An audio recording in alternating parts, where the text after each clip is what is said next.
Chapter 580. Tiger's man couldn't help but pause. Originally, he wanted to leave some people behind in the dark. Although he believed that with just him and Beta Persei around, no matter how many people came, it would be difficult to get past them and reach the young master. But wouldn't it be better to leave one more person behind? But now that Yang Chendong added on, he finally calmed down. That's right. To be able to cause the security squad to be somewhat helpless, one could imagine the strength and combat strength of the enemy. If you want to leave someone behind without being discovered by them, that would be even more impossible. Tiger's man walked out of the headquarters with his head lowered. He called the captain of the first guard team, Chiu V. Captain Chiu, if the enemy appears again, can you go and destroy them? Tiger's man's murderous aura overflowed as he said these words. It was obvious that he was really angered by these killers who seemed to be everywhere.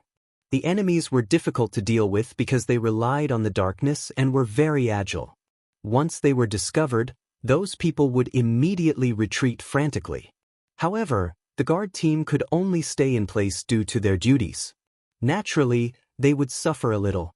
However, Cho Wu immediately regained his confidence when he heard that they could chase after the enemy. He patted his chest and said like a soldier, "Who too, if you let us out, I guarantee that we can kill those shameful bastards until they cry for their parents. None of them will be left alive. Okay, then if the enemy appears to harass us later, you guys will chase after them and kill them. Remember, you must end the battle quickly. Also, send out the first guard team." Tiger's man was a little reluctant when he said this. When Chiu V heard that he could go out and kill the enemy, he was so happy that he was about to agree. But when he suddenly heard that he was going to send them all out, he couldn't help but be stunned. If we send them all out, who will be responsible for the safety of the sixth young master? That's exactly what the young master meant. He was worried that it would be dangerous if too few people went out, so he sent everyone out. Naturally, Beta Persei and I will be responsible for the safety here. If you're really worried, then go and come back quickly. This is a military order. Execute it. After saying this, Tiger's man turned around and walked towards the command center. He was worried that he would change his mind if he stayed any longer. Although he had never disobeyed Yang Chendong's orders, for some reason he couldn't help but do it this time. Chiu V was left standing on the spot with a dumbfounded expression. With his intelligence, he quickly realized that this must be the sixth young master's plan to lure the snake out of its hole. When he recalled how the sixth young master had toyed with the security team, he couldn't help but say, with the sixth young master's ability, there shouldn't be anyone who can hurt him. But for safety's sake, I should finish this quickly and come back to support him. As if he had made a decision, Chiu V began to assemble the first security team. After a while, gunshots rang out from outside again, and then they went further and further away. In the command center, when gunshots rang out again, Tiger's man walked out of the door alone. Then, he held a tri-edge bayonet in his hand and stood there like an ordinary guard. He knew very well that when masters fought, the ability of the gun in their hands was limited. Even at close range, the enemy would not give you any chance to shoot. Since that was the case, it was safer to just hold the bayonet. Beta Persei did not leave. He stood guard in the inner door of the command center and did not take anything. This was because his weapon was a pair of iron fists. In addition, he was tall and strong to begin with. At this time, he stood there like a door god. On the other hand, Yang Chendong did not seem to take what was happening outside seriously. He was still standing in front of the sand table, looking at the situation of both sides and imagining what the front line had become. 500 meters away from the command center, 10 black figures were slowly approaching. They were all dressed in black and walked in the dark. Their footsteps were extremely light, and their speed was very fast. Even the night vision goggles could not capture their figures. You sent them all out? Hee, this loyal duke is really young and full of vigor. He is very arrogant. A black-clothed man said, and the corners of his mouth revealed a creepy smile. That's right, he is indeed very arrogant. However, since he doesn't put us in his eyes, he can only suffer the consequences of his own actions. Brother Shin, this time, our names will go down in history. Another black-clothed man chuckled coldly. If the king of Jiaoji, Li, was here, he would definitely recognize that the person who spoke was his adopted son, Li Min, who was known as the top master in Jiaoji. As for the brother Shen he was talking about, it was naturally the messenger sent by Baiming, Shen Kuan. The situation at the front line was not satisfactory. The mercenaries suddenly turned around and attacked. They did not cherish the lives of the Han people during the day. This indeed caught Fan Yuhai off guard. However, this also gave the two of them an opportunity. They led their most elite subordinates through the edge of the battlefield and arrived at the rear. When they thought of the possibility of meeting the Ming dynasty's loyal duke and even killing him, the two of them could not help but feel their blood boil. However, they were disappointed to see that there were dozens of guards here. Moreover, each of them had extraordinary skills. The aura they exuded was even stronger than ordinary martial artists. No matter how confidently Min and Shen Kuan were, they could not guarantee that they could break through these guards and arrive in front of Yang Chendong. However, if they were to leave just like that, they would be unwilling to do so. This was why they constantly harassed and even injured people with arrows in their sleeves. Originally, they wanted to annoy Yang Chendong. If he hid in his shell like a coward and did not come out, then they would continuously attack him. Even if they could not hurt him, they would make him angry. Perhaps the opportunity would come when he was angry. However, they did not expect that after just 3 rounds of harassment, these guards would actually rush out. This sudden turn of events made Li and Shen Kuan very agitated. They tried to send a group of people to lure these guards further and further away, and then sent a second group of people to test the waters. Sure enough, these guards rushed out again. They counted a total of 60 people. In other words, the loyal duke should not have any forces around him. So, it was time for them to make a move. This was definitely an opportunity, although it looked more like a trap. But no matter what, they had to take a gamble, because if they did not gamble now, they were afraid that it would be very difficult to find such an opportunity in the future. So they appeared. After leaving more than a dozen people in the periphery responsible for restraining the guards who might come back at any time, each of them took 4 of their most elite subordinates and appeared. All of you, listen carefully. In a while, we will attack with all our might. We don't need to kill the enemy immediately. Just keep the 2 of them occupied. We don't have much time. Those brothers lured the guards away with the determination to die. At most, we have the time for an incense stick to burn. If we still don't succeed, we will retreat immediately and look for another opportunity. Li Min was the one who spoke. As he spoke, the corners of his mouth twitched. His heart ached for Yang Chendong. The people he brought with him this time were all experts who had followed him for many years. They could be considered as men of sacrifice. These people risked their lives to lure away the guards in order to create enough opportunities for them. When he thought of the possibility of killing Yang Chendong, and the possibility that his men would not be able to survive, he felt as if his heart had been cut by a knife. At this moment, he hated Yang Chendong even more. He believed that all the results were caused by this person. This was what it meant to condemn someone. When a person always wants to harm others, and therefore has to pay some price, they will still put the blame on the victim. Do they have to think that when they want to harm others, others should stand there and let them be cut into pieces? Is that the right thing to do? At the entrance of the headquarters, Tiger's Mane had already extinguished the torch inserted here. He stood in the darkness, opened up his 5 senses, and carefully and cautiously observed everything around him. If he alone could eliminate the assassins who came out of nowhere, young master would not have to take the risk. This was naturally the best outcome. So at this moment, Tiger's Mane was full of fighting spirit and murderous intent. His whole body was focused, waiting for the enemy to appear. Whoosh!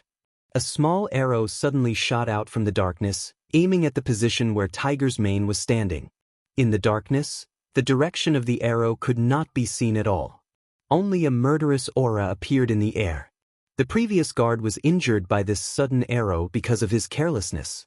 However, if they wanted to use the same method to deal with Tiger's Mane, it was obviously not enough.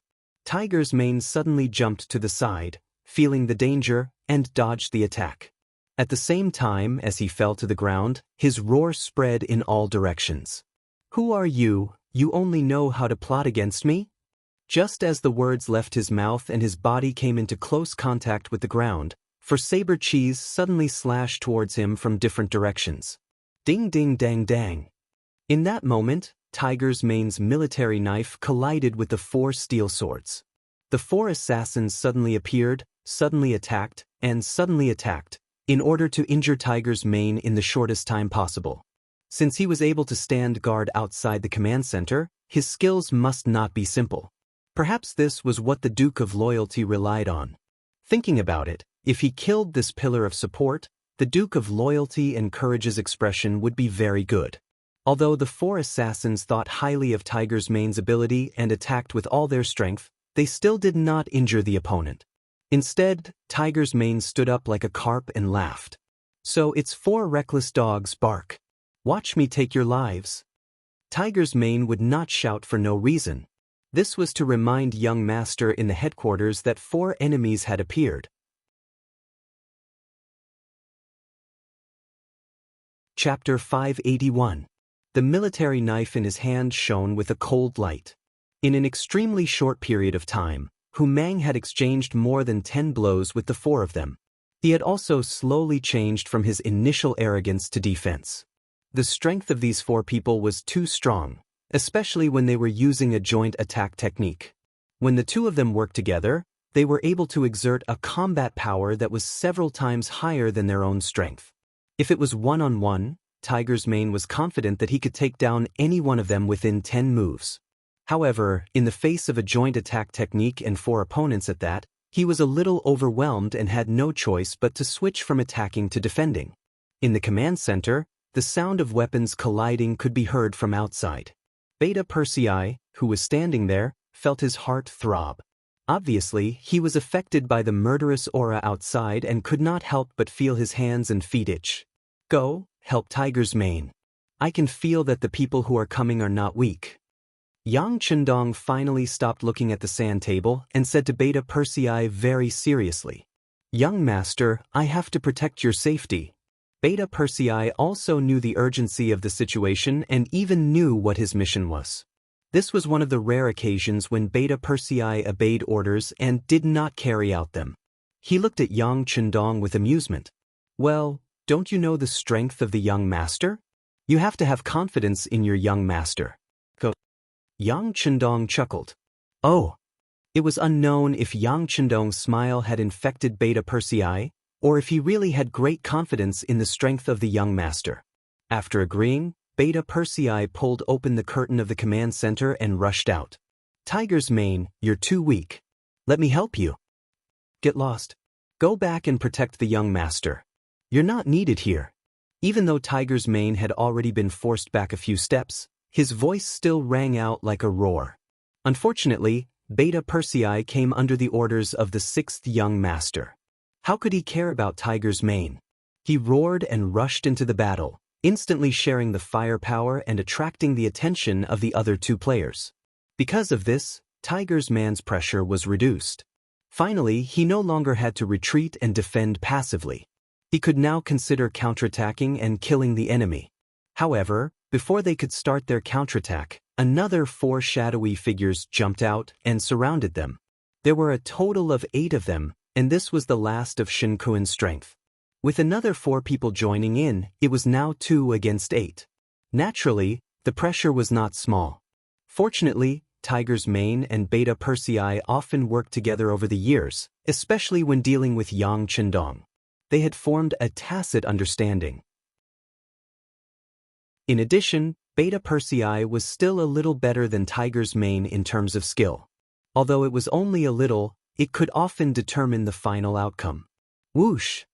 While they were fighting happily, 2 more shadowy figures suddenly appeared and rushed to the command center. They were the leaders of this assassination, Li Min and Shen Kun. They were both absolute masters and had reached the ability to identify people by breathing. After they knew that there was only a single breath in the command center, they knew that the best opportunity had come. They rushed in without hesitation. Unlike outside, there were a few kerosene lamps lit in the command center, making it as bright as day. Therefore, when Li Min and Shen Kun rushed in, They couldn't help but squint their eyes to adapt to the environment. When they saw that Yang Chendong was indeed the only one there, the two of them laughed mischievously. While they were laughing, Yang Chendong was also laughing. "Both of you, I'm Yang Chendong, the Great Ming's loyal duke. May I know your name?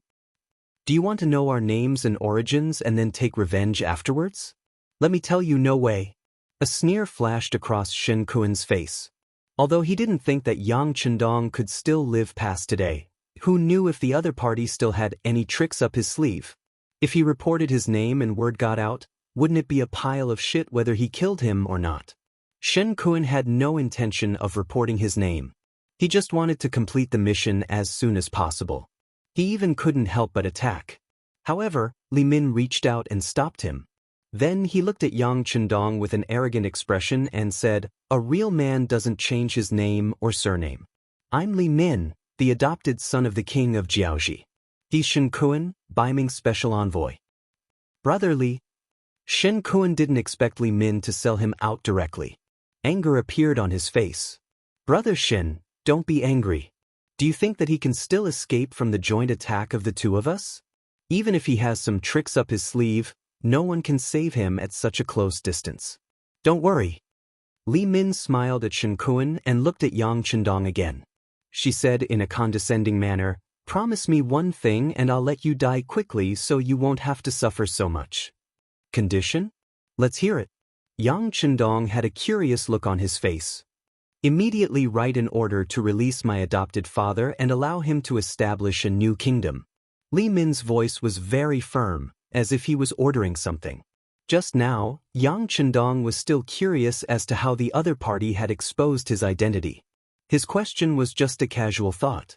He didn't think that the other party would really reveal his identity and origin.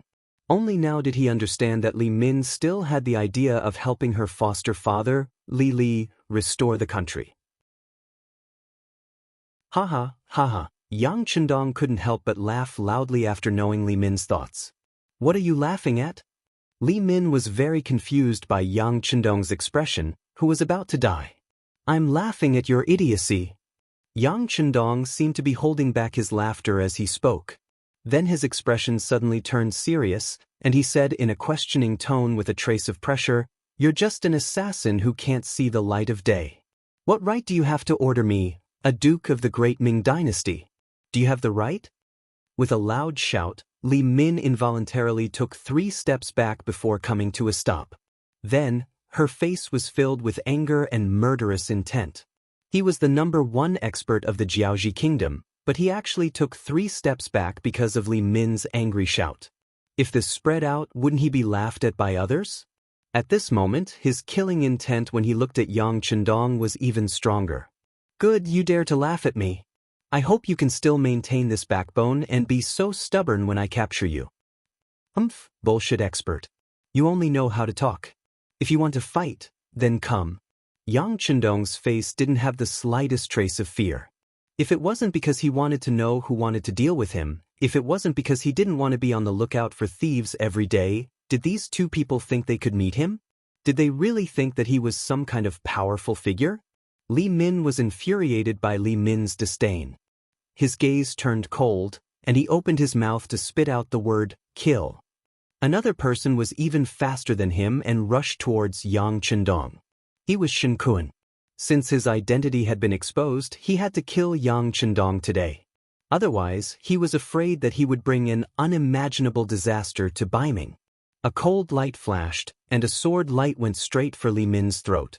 As expected of the nickname of the 13 Swords, Shen Kuan used a killing move as soon as he attacked. He didn't have the intention to hold Li Min hostage. The sword light swept over. If he really succeeded, then Li Min's life would be gone forever. Yang Chendong calmly looked at the scene. He calculated the distance between the tip of the sword and his throat in his mind. At this time, he could use at least 3 ways to avoid the attack. However, he didn't do so. He wanted to see how powerful his opponent was. He wanted to find a way to stimulate the qi in his body so that it could be used and played better. It was often the easiest to break through between life and death. Clang. A blade light suddenly appeared and blocked the advance of the long sword, forcing it to stop half a meter in front of Yang Chendong. F***ck, Yang Chendong was thinking of using the battle of life and death to sharpen and stimulate himself. He didn't expect that someone would come out of nowhere and disrupt his steps. He couldn't help but feel very depressed. The person who attacked was naturally Li Min. With a horizontal strike of her blade, she blocked the attack of the longsword. However, because of this, anger appeared on Shen Kuan's face. Li Min, why did you stop me? Wait a minute. I haven't asked him to write the military order yet. He can't die. Li Min shook his head. Although he said that he wanted to negotiate, his face was very firm. Shen Kuan wanted to scold him for being an idiot. However, considering that he was no match for him, he could only snort coldly and stand aside. From the looks of it, it was clear that Li Min was going to take control of the situation. Just now when he attacked, Yang Chendong stood there like a fool and didn't move at all. This gave the two killers incomparable confidence. This Yang Chendong was really a scholar who couldn't even trust a chicken. Li Min naturally saw Yang Chendong's performance just now. Now she was very confident. She looked at Yang Chendong with a look of charity and said, I said, write the military order immediately. Otherwise, not only will you die, but you will also die very miserably. Tiske, as if you won't kill me if I write it. Yang Chendong snorted and looked very clear. Duke of Loyalty, you have to know that there are several kinds of death. One kind is called living a life worse than death. I don't know if you want to have a taste of it. Li Min threatened again. At the same time, she admired Yang Chendong's performance in her heart. He was worthy of being called the god of war. At least this kind of determination was something that few people could match. I don't want to, Yang Chendong said without any surprise. This also made Li Min's eyes flash with pride. Just when she thought that she had scared the Duke of Loyalty, Yang Chendong suddenly said, Who do you think you are? Can you really hurt me? It's better to kneel down and surrender now. Maybe I can give you a quick death if I'm happy. Otherwise, I think you don't want to taste the feeling of living a life worse than death.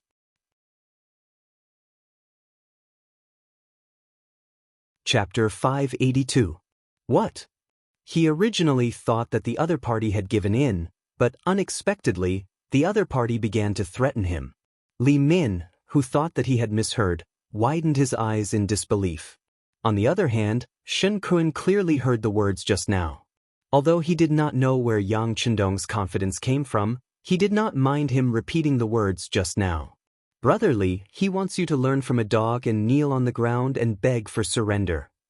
Do you really not want to live anymore? Li Min's face was flushed red.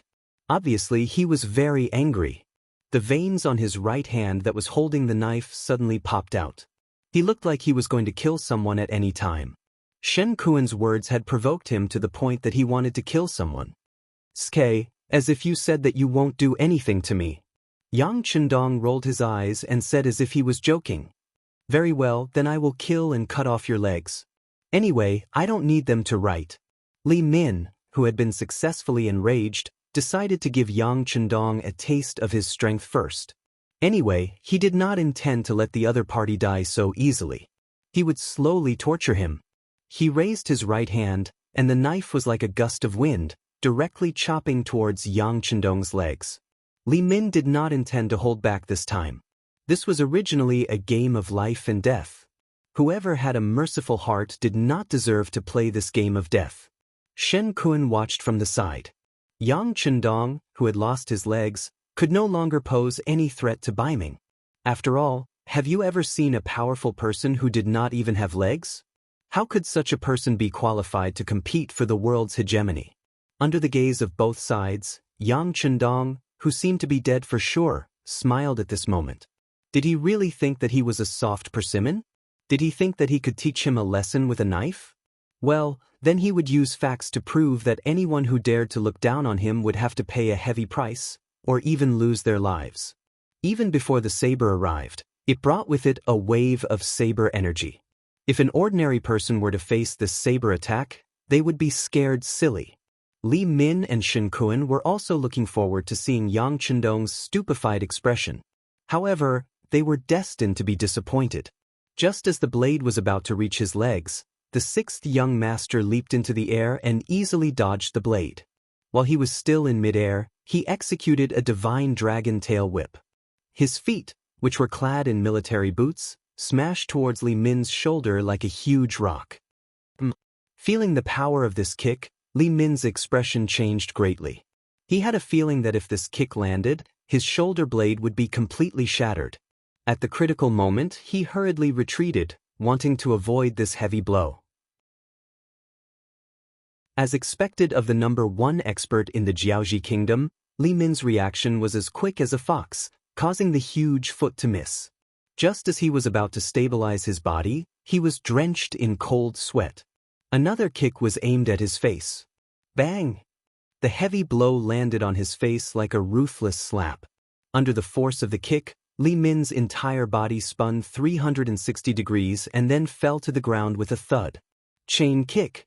Shen Kun, who originally wanted to watch the show, suddenly spoke up. Then, he put away his careless expression and became serious. Wrong, it's 3 consecutive kicks.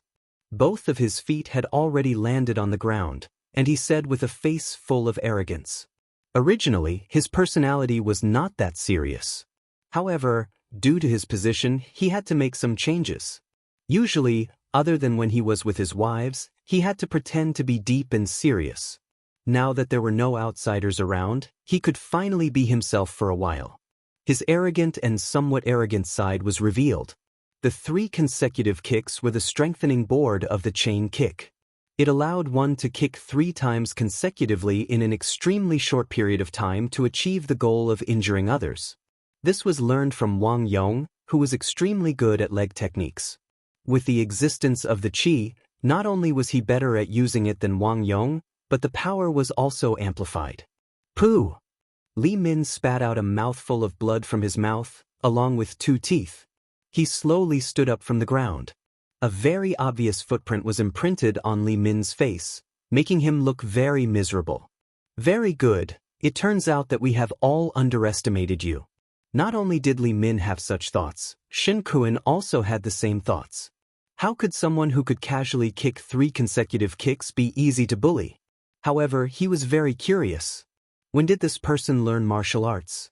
Ever since Yang Chendong appeared in the capital of Baiming and did a series of big things, everything related to him had been thoroughly investigated by the Imperial Secret Service and the East Faction Guards. However, no matter how he looked at it, this person did not have the time to learn martial arts.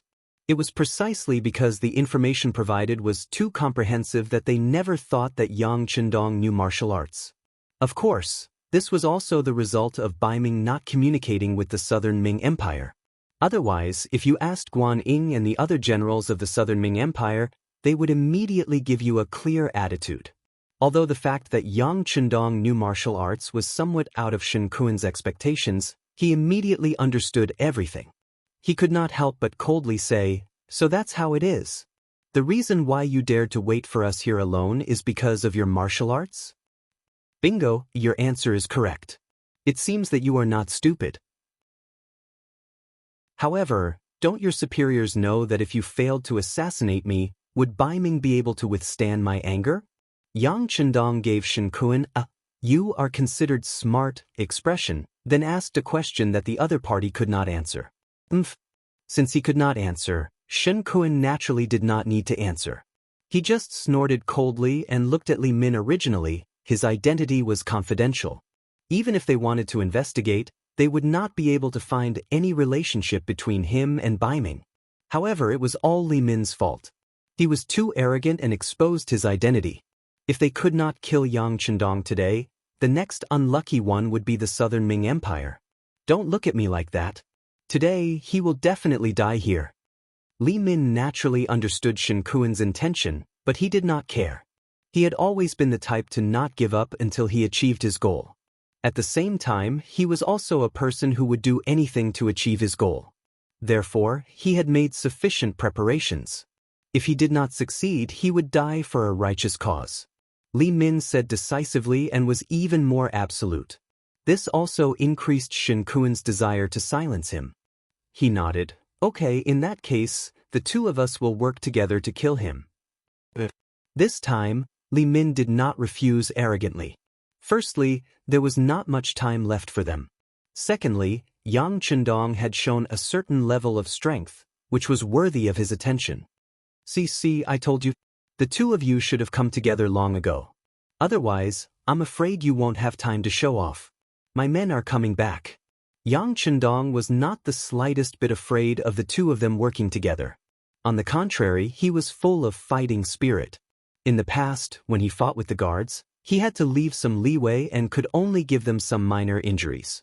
How could it be more satisfying than a life-and-death battle now? You will regret it. Seeing Yang Chendong so confident, Li Min's eyes flashed with anger. Then, his figure suddenly rushed forward and the big sword in his hand was swung halfway. On the other side, Shen Kun also drew a flower with his long sword and passed it to Yang Chendong from the other side. What was different from before was that he also had a sword in his left hand. Now he was using two swords at the same time. Come on. Yang Chendong didn't show the slightest trace of fear even though he was fighting against two experts by himself. On the contrary, with a loud shout, a military knife appeared in his hand, and he faced the sword and saber head-on. Ding dang dang, ding dang dang. In a very short period of time, the three of them continuously exchanged more than a dozen moves. After that, they separated again and stood in a triangle. Although it was only a dozen moves, Li Min was a little out of breath. In a fight between masters, the slightest difference would often result in a head falling to the ground. Every move required countless calculations in the brain. Compared to Li Min, Shen Kun's strength was slightly weaker. Hence, his breathing was even more violent. After he stopped, he actually took 3 deep breaths before his complexion once again returned to its ruddy state. Moreover, when he looked at Yang Chendong, his gaze was a little more cautious. Among the three of them, Yang Chendong performed the best. As long as he had the time, he would train with the warriors and constantly increase his own strength. This short exchange of blows did not make him feel anything. It was because he did not feel anything that he looked at Li Min and Shen Kun with some displeasure. What? Didn't you eat when you came? You want to kill me with these moves? I think you should go back and drink milk from your mother first. Impudent! Hearing Yang Chendong humiliating him like this, Li Min roared and stepped forward again. The strength of the big sword in his hand increased a little, so that when he swung the sword, there was a heavy chi. Li Min was an orphan. He did not know what his mother looked like. Therefore, people who knew him would never mention anything about his parents in front of him. Yang Chendong said it, which naturally made him angry. At this moment, he released all his strength through his arm. Ding ding dang. After just one hit, Yang Chendong felt the military knife in his arm sink. He had to take 2 steps back to avoid the sharp edge and at the same time, completely dispersing the force. Not bad, this is a little interesting. Knowing that Li Min was using all his strength, Yang Chendong said as he mobilized the qi in his body. Suddenly, his whole body's momentum rose. Once again, Yang Chendong took the initiative to attack. The military knife in his hand was used as a big sword to meet the big sword in Li Min's hand.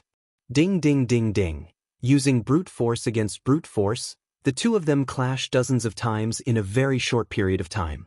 Finally, Li Min took 5 or 6 steps back and stopped the fight. Fortunately, the quality of the weapons on both sides was quite good.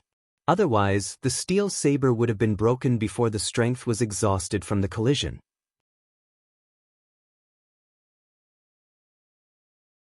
Chapter 583. Li Min's face was pale as he retreated. Just a moment ago, he felt that his right arm was swollen. Now, when he tried to lift it, he felt extremely sore. For a long time, he had boasted that he was the strongest and had never met an opponent. But now, the facts had told him that there was always someone stronger than him, and the person who was stronger than him was Yang Chendong. I'll do it. Shen Kun naturally saw that Li Min had suffered internal injuries. As an ally, he had to do his best. With a loud shout, the long sword in his hand flew towards Yang Chendong like a snake flicking its tongue. When he leaped up, the flying swords in his hands flew out. Then he drew his sword and threw it again. In the blink of an eye, 12 of the 13 swords flew out. The sword net was like a swarm of bees.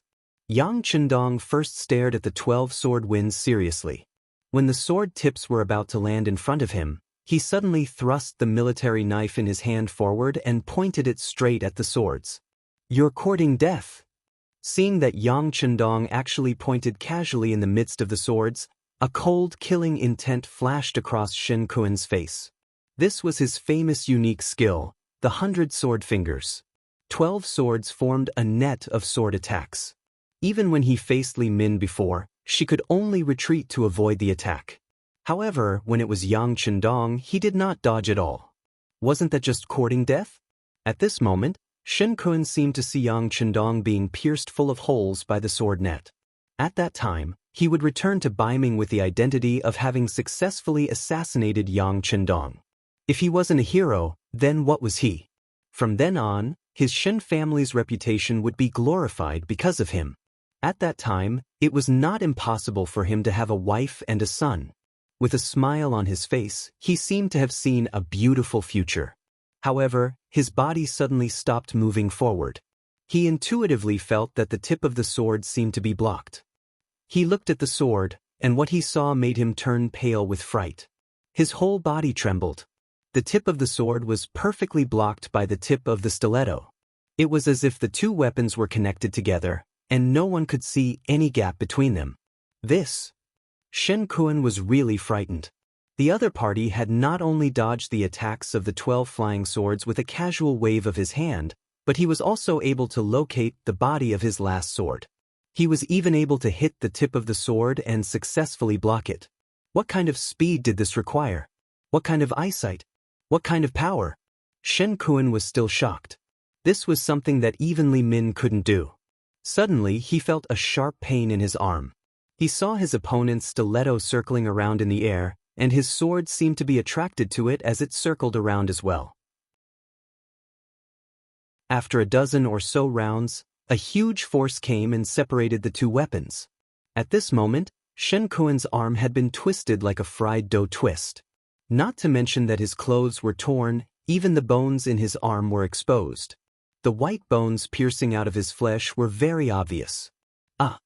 The miserable state of his arm made Shen Kun involuntarily cry out. He was frightened and in pain. What a ruthless move. Li Min at the side had already adjusted his breathing. The pain in his arm was not as unbearable as before, but when he saw this scene, he couldn't help but feel his whole body go numb.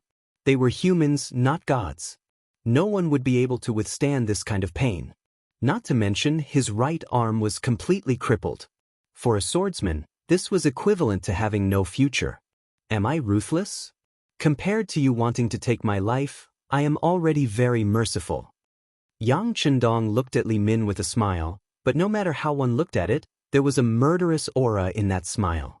Since Yang Chendong was able to break the 100-finger sword in one move, if he wanted to kill Shen Kun, it wouldn't be easy, but it definitely wouldn't be too difficult. However, he only crippled one of Shen Kuan's arms. No matter how one looked at it, it was considered merciful. Don't think that you are really powerful and invincible. I don't believe that no matter how powerful you are, you can't be more powerful than explosives. He seemed to know that he was no match for Yang Chendong in terms of strength.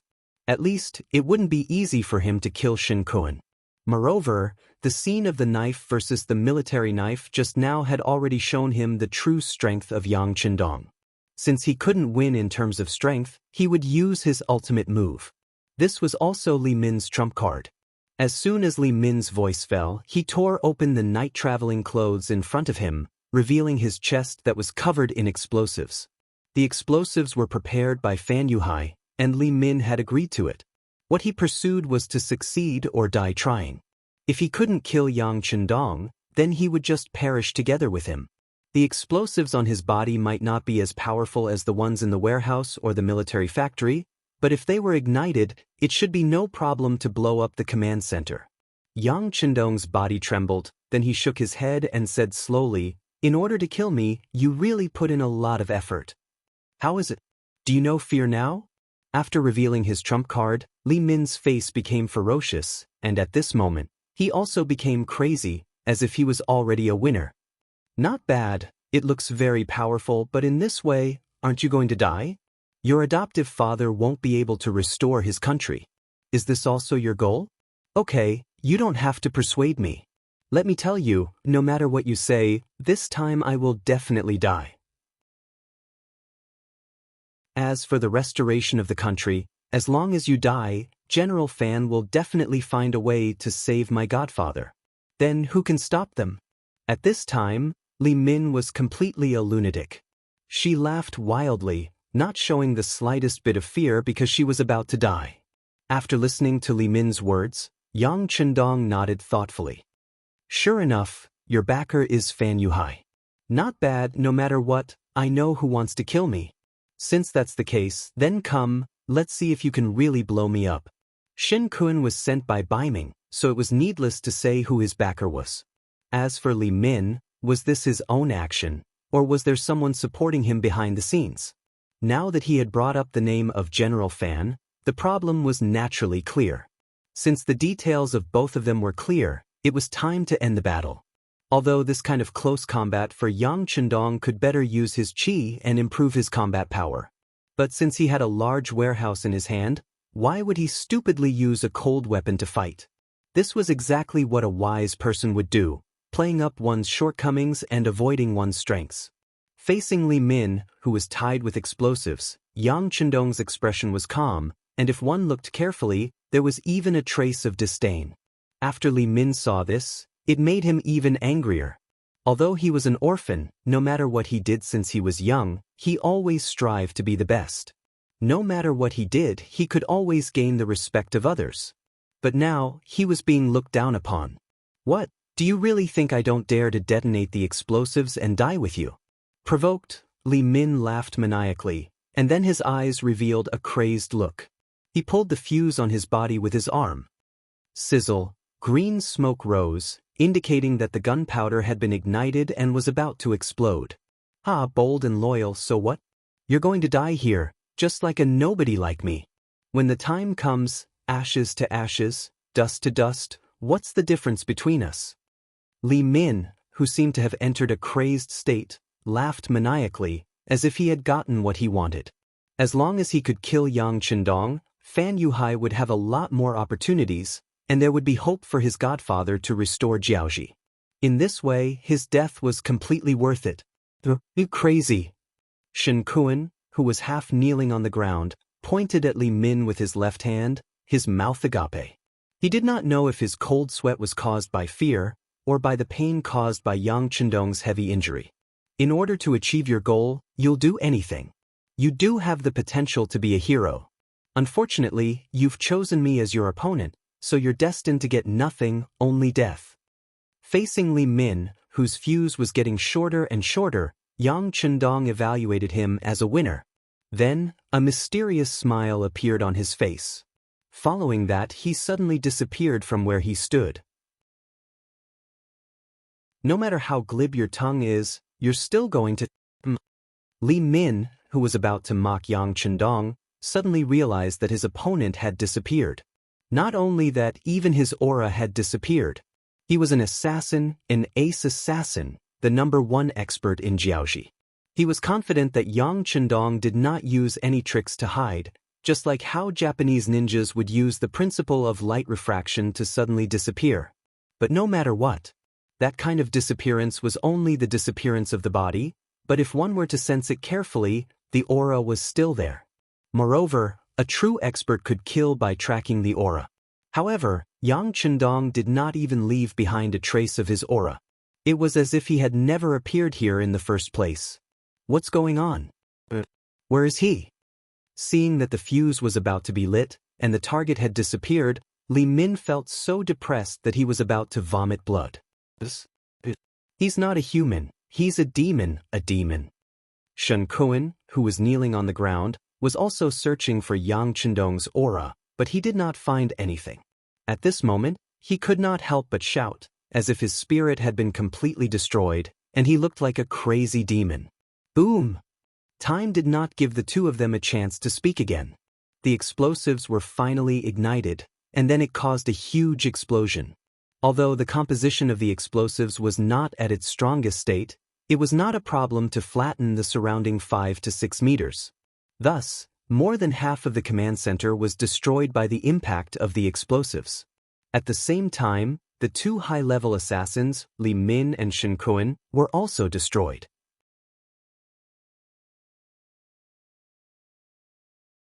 Chapter 584. Young Master. Tiger's Mane and Beta Persei, who were fighting with the killers outside the headquarters, looked back in shock. Looking at the headquarters that had been mostly destroyed and the loud rumbling in their ears, their eyes turned from black to white and then to red. They had really gone crazy. The young master was like a god in their eyes. The young master was the guiding light of their life, and the young master was their soul. But now that their souls were gone, how could they continue to live? Kill! At this moment, Tiger's Mane and Beta Persei burst out at the same time.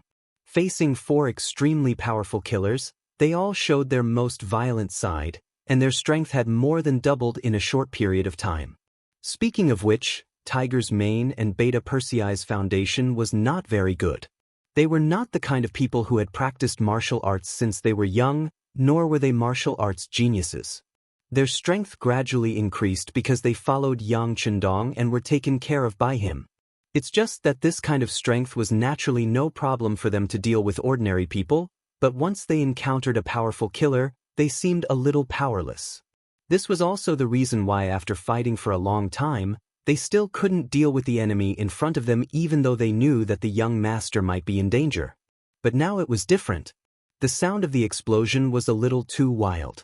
Worried about the safety of the 6th young master, the two burst out, breaking through their own potential and increasing their combat power. If all of this was used on ordinary people, it should be said that they were anxious. When people are anxious, they will have no scruples and their lethality will increase a lot. Originally, they were evenly matched, but now they suddenly burst out, and it was the kind of attack that only killed the enemy and did not defend. Soon, the 8 killers that the two were facing fell straight to the ground and died.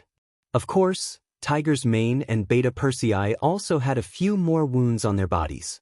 However, the two of them completely ignored it and rushed straight to the command center not far behind them. They wanted to find Yang Chendong. They firmly believed that the young master would be fine. Of course, Yang Chendong would be fine. At the last moment, he entered the big warehouse. It was also the first time he had thought about it. Not only did the warehouse contain hundreds of years of advanced weapons and knowledge, it was also a safe haven. No matter how chaotic the outside world was, this place was as peaceful as ever. After the aftermath of the explosion, Yang Chendong walked out of the big warehouse. He touched the light-colored pentagram on his arm and couldn't help but feel a myriad of emotions.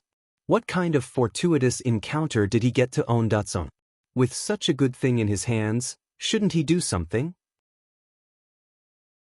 Otherwise, wouldn't he be letting down this pentagram and Datsong's love for him? Young master, young master? Tiger's Mane and Beta Persei's voices kept ringing. Yang Chendong suppressed the matter of Datsong in the bottom of his heart and walked out with a smile. What are you shouting for? Young master is fine. Look at you, it's better for men not to cry. It doesn't look good.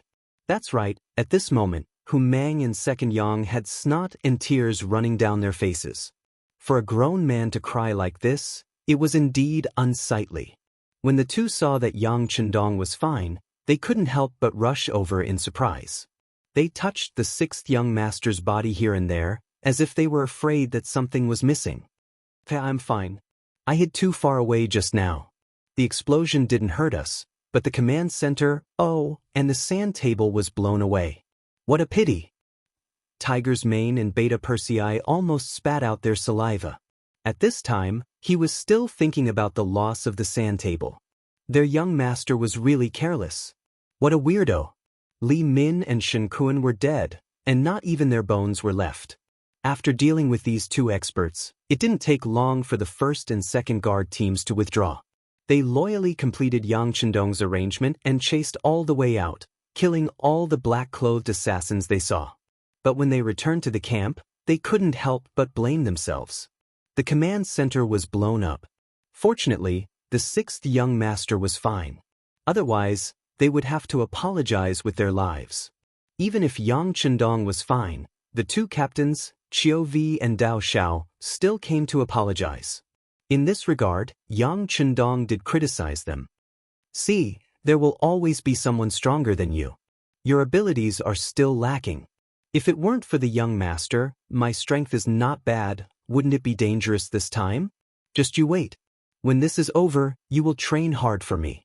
When the time comes, whoever complains about being tired will have to leave the guard team and serve in the cold front. In the face of Yang Chendong's reprimand, the two captains obeyed and didn't talk back. They knew that the young master was doing this for their own good. After today's incident, they also decided to train harder. In the future, they must not let today's dangerous incident happen again. Below Sangnu City, the mercenaries were cleaning up the battlefield and surrounding the place. After a night of charging and fighting, the Lansong soldiers were defeated. Of the 50,000 Lansong soldiers, 45,000 Fan Yuhai soldiers escaped with Sang Wengla. Less than 10,000 of them escaped into the city. The rest were either killed or captured. Also captured were the 100,000 laborers of Lansong, as well as 20,000 Han civilians and countless military supplies. The harvest from this battle was bountiful. This battle also showed the might of the mercenaries, which could be seen from the morale of the soldiers. When Yang Chendong arrived outside the city, he saw the tired but energetic soldiers. But everyone fought well in this battle. Someone will calculate the military merits later. As for now, everyone should have a good night's rest. We will attack the city tomorrow morning. Yang Chendong's affirmative attitude made all the soldiers who participated in the battle excited and happy. Some of them were already thinking about how to perform well in the battle tomorrow. On the contrary, in Sangnu City, General Sang Wengla was dispirited. He originally thought that he had found the weakness of the mercenaries and saw the hope of victory. But who would have thought that everything would be reversed at night? Not only was the army heavily damaged, they could only wait in the city to be attacked. Tell the brothers to defend the city. We must be confident. In a few days, the king will send reinforcements. At that time, it will be time for us to counterattack. These words also attracted the approval of some of the captains and kiliarchs. It seemed that the morale of the soldiers had also increased. Only Sang Wengla knew that the Lansong kingdom did not have any reinforcements. In the Battle of Wuha Forest, General Lati died and they lost 100,000 soldiers. In the Battle of Hanoi City, General Sai Shi died and they lost 60,000 to 70,000 soldiers. Last night, they lost another battle and they lost nearly 100,000 soldiers. After consecutive defeats, the military strength of the Lansong kingdom had long been depleted. The 60,000 soldiers in his hands were the main force of the entire army. However, this main force was still surrounded by people, as if they would be eaten up at any time. These mercenaries were too scary. In the midst of trembling, the night finally passed.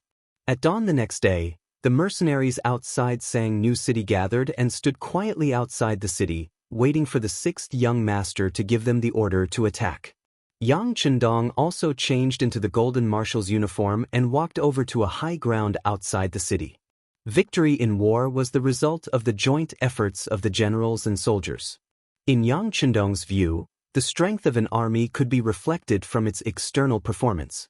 It was roughly divided into 4 classes. The 4th class was a motley crew. They had no military discipline and robbed everywhere without a goal. Such an army would scatter as soon as they were attacked by an organized army. They were definitely not strong. The 3rd class army had a complete organizational structure. Their military formation was neat and uniform, but their fighting spirit was not high. Although they were stronger than the 4th class army, as long as they encountered an enemy with more fighting strength, they would definitely be defeated. They could not be considered strong in this aspect. 2nd class armies not only had a unified command system, but they were also well equipped. Their morale was also high. During the march, they would often shout slogans like, "Kill the enemy and serve the country." The soldiers were extremely brave. This class of army had momentum. They were not afraid of any enemy and could be called a powerful army. However, it was a pity that they were not the strongest. Compared to the strongest army, they still lacked a certain quality. This quality was silence. The strongest army was a silent army. This silence did not mean that the people in the army were mutes or did not speak. The so-called silence referred to a kind of momentum. Although there were tens of thousands of people, there was only one voice, one order, one goal, one step, one decision. In the end, to accomplish something, it would explode with unimaginable power. Lung Feng was the representative of the power of silence. When they moved, they were like thunder, shocking the world. When they were still, they were like statues, motionless and steady.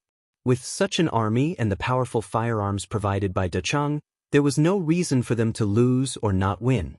At this moment, outside Mulberry Rage City, a dense mass of soldiers stood in the valley. They had different appearances, different military ranks, came from different places and had different preferences, but they were all gathered in the same place, listening to the same voice, looking in the same direction. Not a single sparrow could be heard. This was the true meaning of silence, the most important quality of an army. This was a first-rate army. Such an army was invincible and invincible. In comparison, the army led by Sang Wenla could not even be considered a second-class army. It was only a third-class army. Coupled with the defeat, the morale of the army had plummeted. There was no longer any possibility of stopping their advance. "I order," Yang Chendong's heroic voice shouted, "Attack!"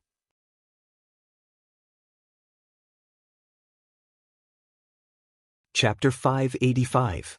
Boom, boom, boom. As soon as he finished speaking, the 100mm mortars roared angrily.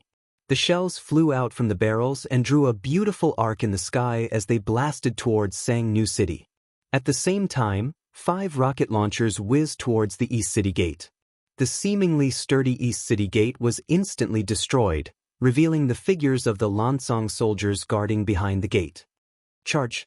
The 2 regiments of the Cold Vanguard, the 20 battalions of the auxiliary troops, and the 30,000 Vietnamese mercenaries roared out in unison.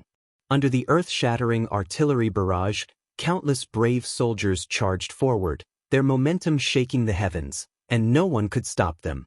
With a plop, he fell onto the city tower. Sang Wenla's eyes were filled with despair. It's over, it's all over. Even the general had lost his confidence in victory.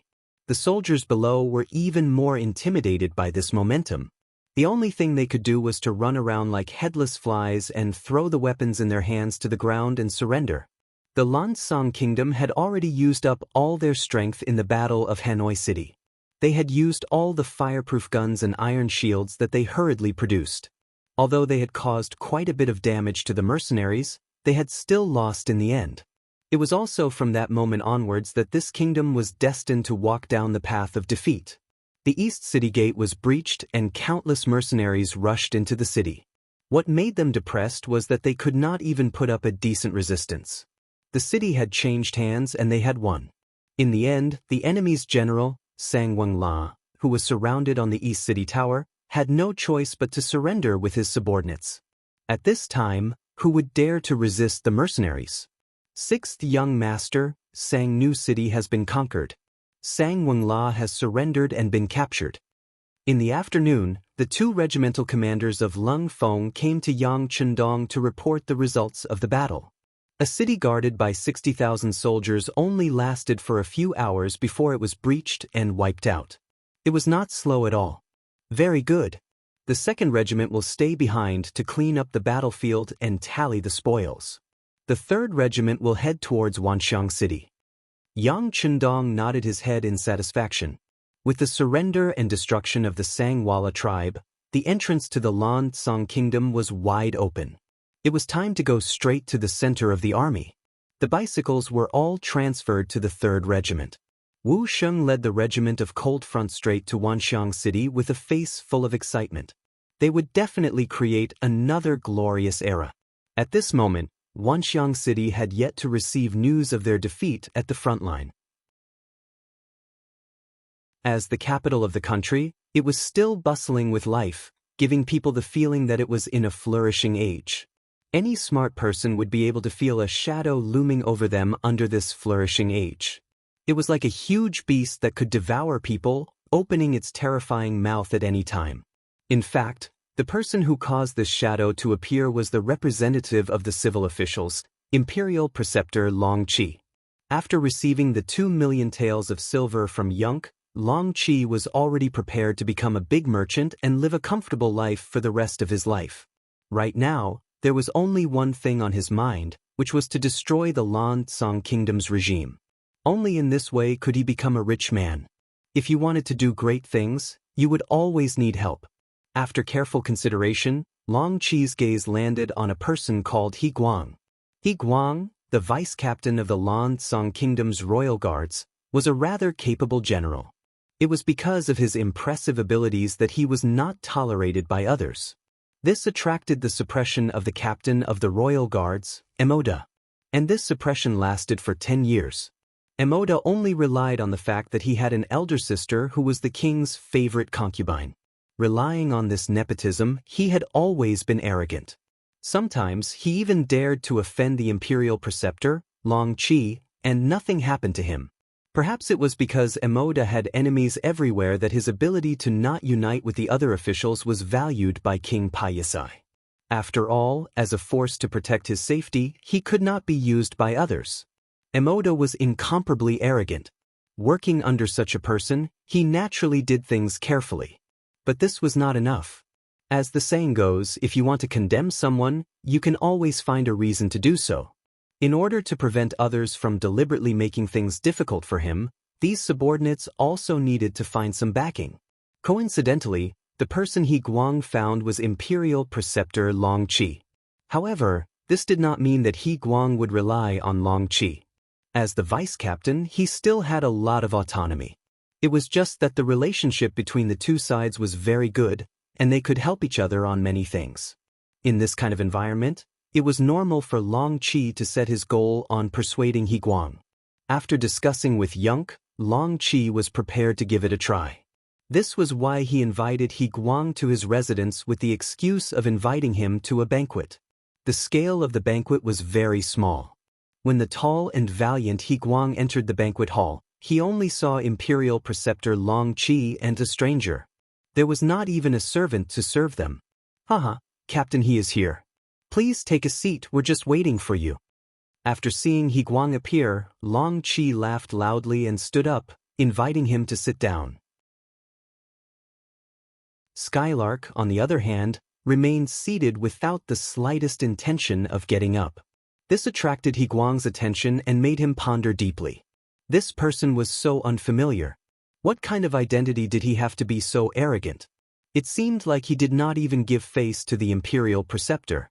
Looking at Long Qi, he did not seem angry at all. This was a little strange.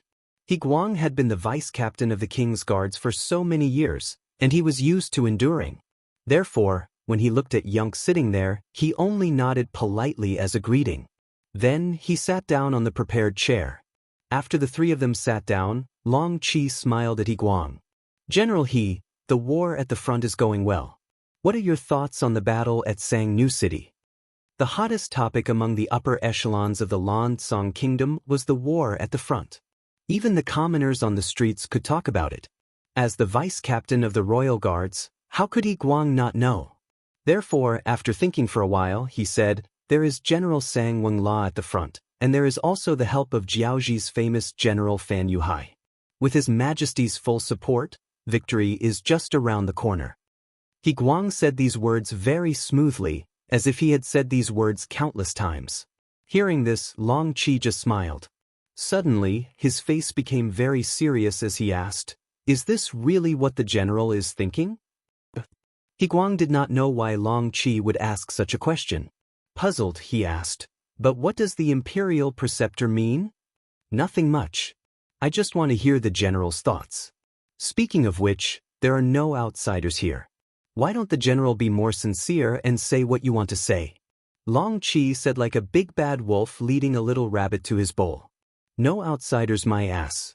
Not to mention others, just the person sitting at the side, he did not even know his name. How could he not be considered an outsider?" Of course, these were all thoughts in He Guang's heart. He could not say it out loud. Therefore, he laughed and said, But what does the imperial preceptor think about this? Long Qi seemed to have known that He Guang would ask this question. He said with a serious face, "Our army will lose." Oh. He Guang originally thought that the other party would say some high-sounding words like he did, but he did not expect such an answer. This was completely out of his expectations, and it also made He Guang stunned on the spot. His mouth was wide open, and it seemed like it was more than enough to stuff an egg into it.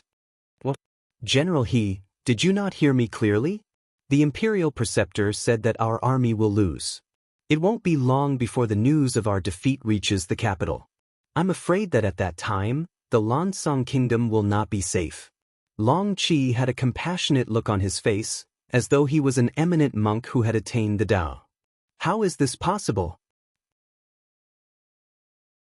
He Guang was really shocked.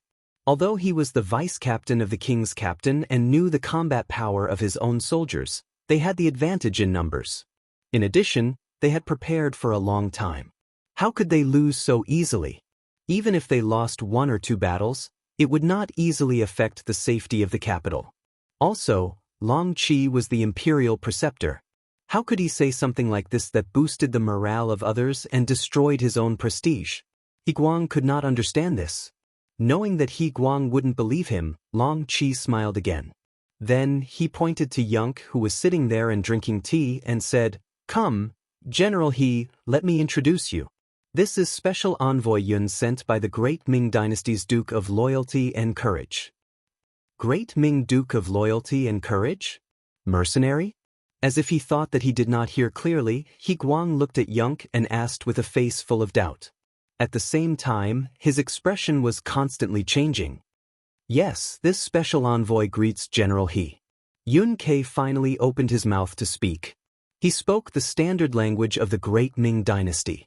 But it sounded like a thunderclap in He Guang's mind. What was going on?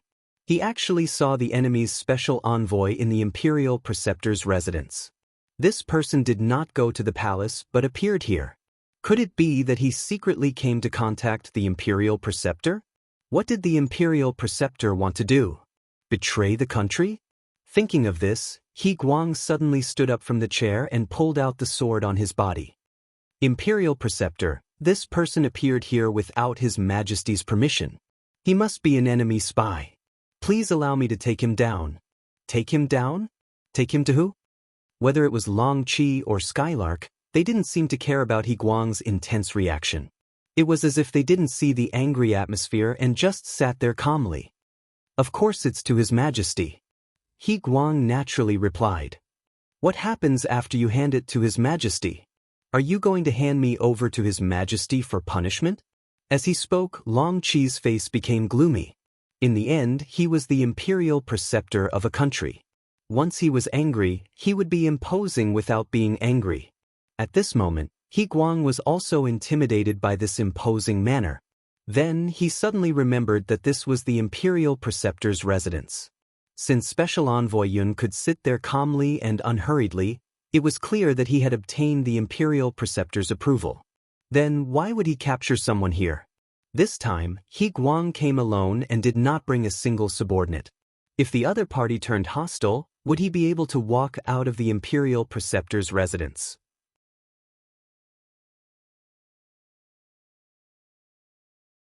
Chapter 586. Feeling that he was in danger, in order to protect himself, He Guang raised his sword and said to Long Qi, "State teacher, you must have been deceived, right? Don't worry, I will capture this person now and send him to His Majesty. When the time comes, I will explain the situation to His Majesty and guarantee that state teacher will be fine." At this time, He Guang actually wanted to provoke. When Yunk and Long Qi saw this, they couldn't help but laugh. After a burst of laughter, Long Qi said, "You came to plead for mercy for state teacher. Do you really have that much face? Don't you know that you can't even protect yourself?" "State teacher, what do you mean?" He Guang's face was puzzled. "Wait a minute, put down the sword first. You make people feel uncomfortable looking at you." Without waiting for state teacher to answer the question, Yunk opened his mouth. "Why should I put down the sword just because you told me to?" He Guang looked at Yunk with a sneer. "Ai, why do you have to do this? Young shook his head and reached for his waist to take out a pistol with a silencer. After gently unlocking the safety, he casually fired a shot. The sound was effectively blocked, but the bullet was not blocked. It flew out of the barrel and hit the sword. At such a close distance, the powerful force made He Guang, who was not prepared, have to let go of the sword. With a clanking sound, the sword fell to the ground, scaring He Guang and making him break out in a cold sweat. He had long heard that the mercenaries had powerful guns, but he never had the chance to see it. Now that he finally saw it, it was indeed powerful. But after a moment of distraction, He Guang wanted to lower his head to pick up the sword, but he saw the carpet under his feet suddenly shake. Another bullet hit his feet. General He, seeing that you are a hero, I want to have a good talk with you. If you refuse a toast only to be forced to drink a forfeit, then I do not mind that the next bullet will hit your body. You will undoubtedly die. Young's voice spread in the banquet hall. He Guang's body stood there as if his acupoints were pressed. He did not dare to move an inch. Sure enough, it was a powerful firearm that could fire a second bullet at any time. Did that mean that it could fire a third or fourth bullet? Just as He Guang was pondering over this problem, the voice of State Preceptor Long Qi sounded in his ears. All right, General, he is not an outsider.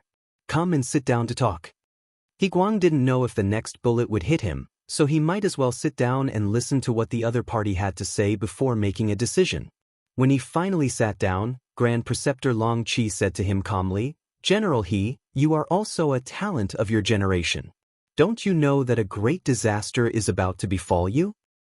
Please enlighten me, Imperial Tutor. He Guang really didn't understand why he was about to face a disaster.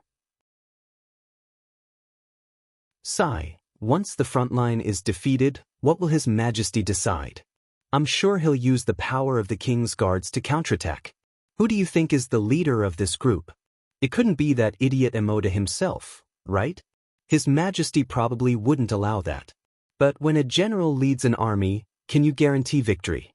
The hundreds of thousands of people in front of you are no match for the mercenaries. What can you do with the few people in your hands? If this isn't a great disaster, then what is? This. He Guang really wanted to deny all of this, but he knew that what the State Preceptor said was true. Emoda's ability was limited, and His Majesty knew this as well. However, considering that this person was still very obedient, it was naturally not bad to raise him as a loyal dog. However, such a dog could not be released to bite people, because he did not have the ability to do so. At that time, it would be inevitable for him, the vice-captain, to lead the army. To lead the army was naturally something that every general hoped to do. However, just as the State Preceptor said, the hundreds of thousands of soldiers in front of him were no match for the mercenaries. How many men could he bring out? The entire King's Guards only had 20,000 people. How could they defeat the mercenaries?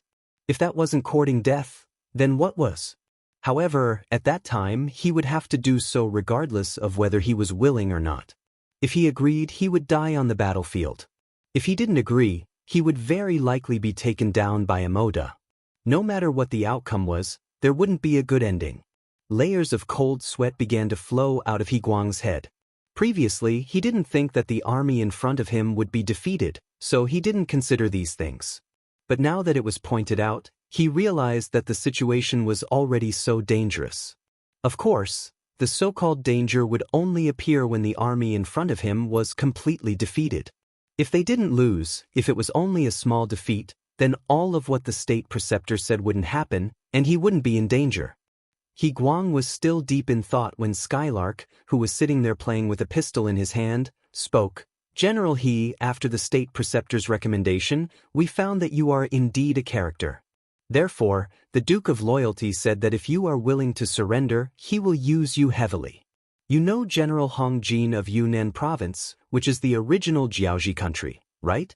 In the past, he was just a deputy general with a low status. However, he was chosen by the Duke of Loyalty and has become the current general of Yunnan Province, leading 30,000 soldiers. If General He is willing, the future General Lan Tsang will be you, and you can also lead 30,000 soldiers.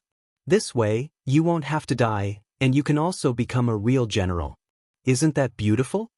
He Guang knew about Hong Jin's matter. Although some people were afraid that he was a traitor, who knew how many people envied him in private. At least because of this person, the Hong family didn't suffer heavy losses. Not only that, but Hong Jin's status also rose. It was said that the Duke of Loyalty gave him an annual salary of 100,000 taels of silver. Who knew how many people envied him? It should be explained here that Yang Chundong implemented a high salary policy to raise honest people. Once someone was appointed, they would enjoy a high annual salary. It was to ensure that the person appointed could live a good life, or at least not have to worry about living. Moreover, once they reached a certain age and needed to retire, they would receive a large monthly salary, which was called a pension. This kind of treatment would only end when the person who was enjoying it died. In other words, once someone was appointed as an official by the Duke of Loyalty, they wouldn't have to worry about food and drink for the rest of their life. Of course, if someone was still dissatisfied and wanted to be corrupt, then once it was found out, the punishment would be quite severe. There were already clear rules that anyone who was found to be corrupt over 10,000 taels of silver would be killed without mercy. No matter what kind of achievements they had in the past, the result would be the same. The Duke of Loyalty said that merits couldn't offset demerits. After all, they didn't have to worry about food and drink, and even arranged for their old age. If they were still dissatisfied, then they deserved to be killed. Back to the main topic, He Guang was one of the people who envied Hong Jin in private. Not only did he envy Hong Jin's ability to lead troops and become a true general, but he also envied Hong Jin's treatment. For example, he was the vice captain of the king's guards and could be considered a fourth-ranked general. However, in reality his monthly salary was only 80 taels of silver, which was less than 1,000 taels of silver a year. Although it wasn't a problem to support a family, it was just a casual life. He didn't have the ability to do anything else, and even if he wanted to be more comfortable, he couldn't do it. Now that his role model was in front of him, and his treatment was 100 times better than his own, and his power was also much greater. At this moment, it was impossible to say that he wasn't moved at all. Although he wasn't a greedy person, or else Yunk wouldn't have talked to him in this way, who would refuse a better life. At this moment, He Guang became a lot more silent and had a hesitant appearance. General, he doesn't need to answer so early. How about this? You can go back first and think about it carefully. If the front lines are really defeated and you are sent out as a general, then it won't be too late to make a decision at that time. Yunk didn't seem to be in a hurry to force He Guang to answer, and instead said very generously, "Let me go." He Guang was also shocked at this moment. He didn't agree to anything, and on the contrary, he knew about Yunk's existence. Wasn't the other party afraid that he would sell him out and come back with troops to capture him? As if he saw through He Guang's thoughts, Yunk laughed and said, "General, he is a smart person. How can you do something stupid? Besides, even if you really hand me over to your king, what benefits will you get? There is still Mod above you, so you won't be able to stand out. On the other hand, if you sell me out, will the loyal guild forgive you? You have to know that we have a lot of these guns in the mercenary army. If we casually use one on someone, I guarantee that you will be completely dead, and no one will even know who did it." After tempting and threatening, Yunk waved his hand. "Okay, General, he can leave." "I'm really leaving." Slowly standing up, He Guang decided to leave first. There were some things that he needed to think about carefully. Standing up, He Guang prepared to leave with large strides, but Yunk's voice suddenly sounded behind him, "Wait. Sure enough, he still isn't going to let me go?" He Guang sighed and slowly turned around. "Take your sword with you. Also, don't look like you have lost your soul.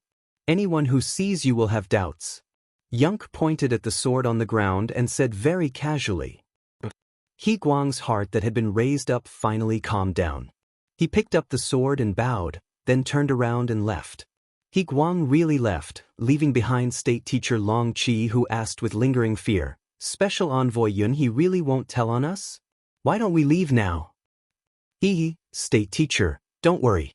As long as he isn't stupid, he won't tell on us. There is no need for us to leave. Does State Teacher really think that I am the only one who came to Wanxiang City?" Yunk laughed very confidently.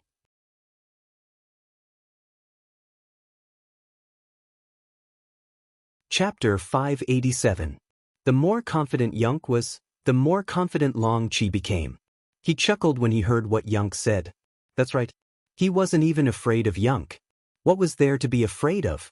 If something really happened, he could just say that he was being held hostage.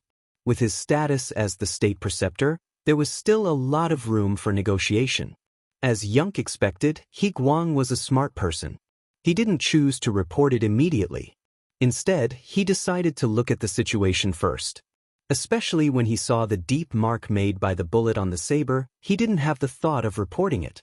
Just as they said, there was no benefit in reporting it. On the contrary, he would be targeted by the mercenaries and be in danger at any time. This kind of life was not what he wanted. 3 days had passed since He Guang left the state preceptor's residence. 3 days later, the latest news finally came. The front army was defeated. General Sang Wangla had no choice but to retreat to Sang New City and ask the king for reinforcements. As soon as the news reached the capital, it was chaotic. The court was even more chaotic. All the officials looked scared, as if they were worried that Sang New City would not be able to be defended. If that was the case, wouldn't it mean that the capital would be in danger? Wouldn't it mean that the Lansong kingdom would follow in the footsteps of Jiaoji and be destroyed? It was impossible for others to say that a country would be destroyed. Even in the powerful Ming dynasty, they would only make you submit and would not occupy your territory. This was because in the eyes of the people of the Central Plains, these were all barren lands and did not have much value. However, the mercenaries were not. Their appetite was extremely good. They really did not care about meat and fish. They could really do things that could destroy a country.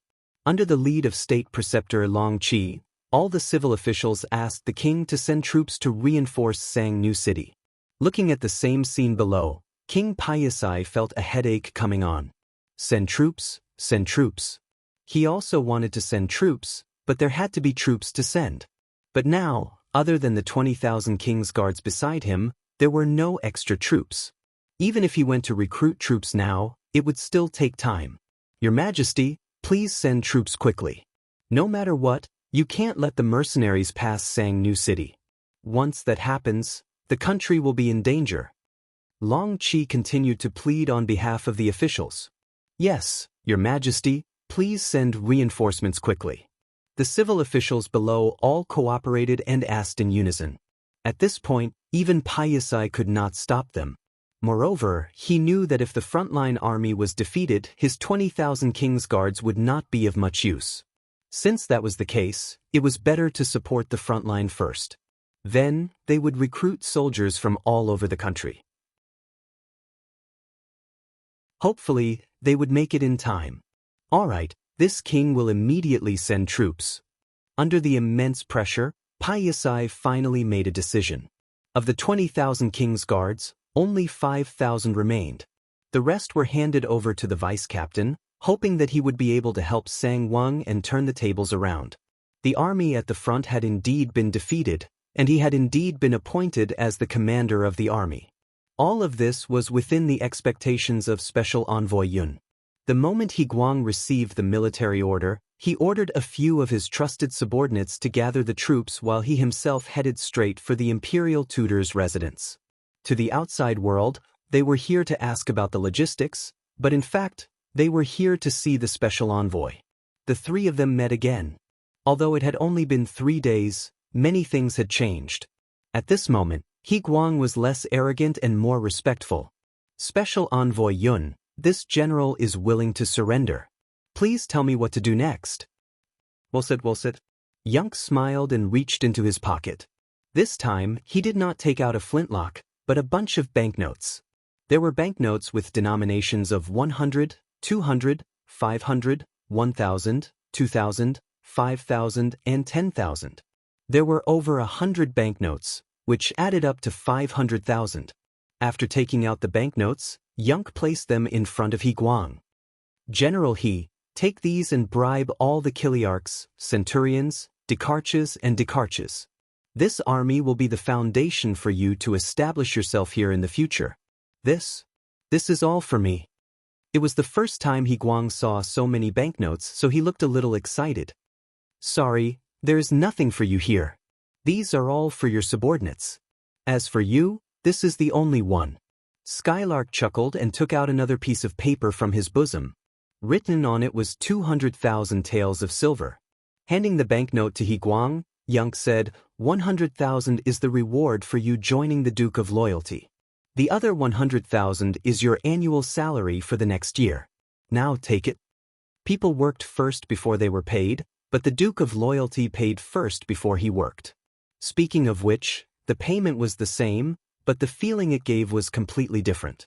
Holding the gold and silver in his hand, Guang was really moved at this moment. With a plop, he knelt in front of Yunk.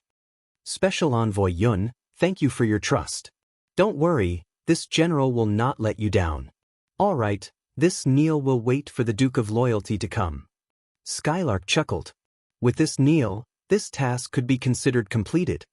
He believed that the sixth young master would definitely praise him. "The Duke of Loyalty is coming here? Wasn't I the one who brought people to Sang New City?" Guang was puzzled and confused. Yunk and Long Chi looked at each other and smiled. However, no matter how you looked at it, Long Chi's smile was a little forced. It was not his fault. Who would have thought that the army at the front line would be defeated so miserably? When he heard the latest news from Yunk, he was shocked. While laughing, Yunk said to Guang, who had already stood up, "General He, you still don't know, right? Sang New City has already been breached. The Duke of Loyalty is leading the army to Wanxiang City. Not only that, there is already a group of mercenaries lying in ambush outside the city. They will work together with General He to solve the problem inside Wanxiang City. The time is set for tonight. At that time, General He will be in charge of opening the North Gate. There shouldn't be any problems, right?" It was indeed the first time Guang heard this news. He was really shocked. He did not expect that the moment the news of Sang New City being besieged, the city had already been breached. What was even more unbelievable was that the mercenaries had already arrived at the city without him knowing. At this moment, his legs trembled and he almost knelt on the ground. Yunk did not take Guang's reaction to heart and continued, "General, he only needs to control the palace and the residences of the ministers. The matter of taking down the treasury, armory, and granary will naturally be done by the mercenaries. Do you understand?" Understood, this general understands. Guang, who originally had a trace of arrogance, became completely obedient at this moment.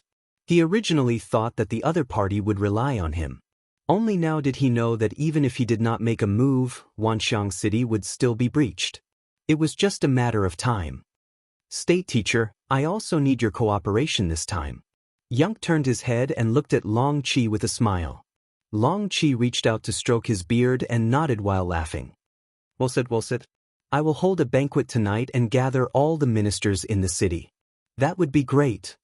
Yunk knew that Long Chi understood his meaning and smiled reservedly. With this plan completed, all that was left was to wait for night to arrive. Half an hour later, Guang left the imperial advisor's residence. He announced to the public that he had received the full support of the imperial advisor and that the rations were no longer a problem. He then gathered all the subordinates under him for a meeting to discuss matters. At the same time, many carriages walked out of the state teacher's residence. These servants went to the various ministers' residences in the city to send out invitations.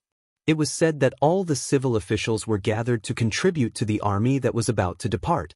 At the same time, they had to pray for the blessings of the gods.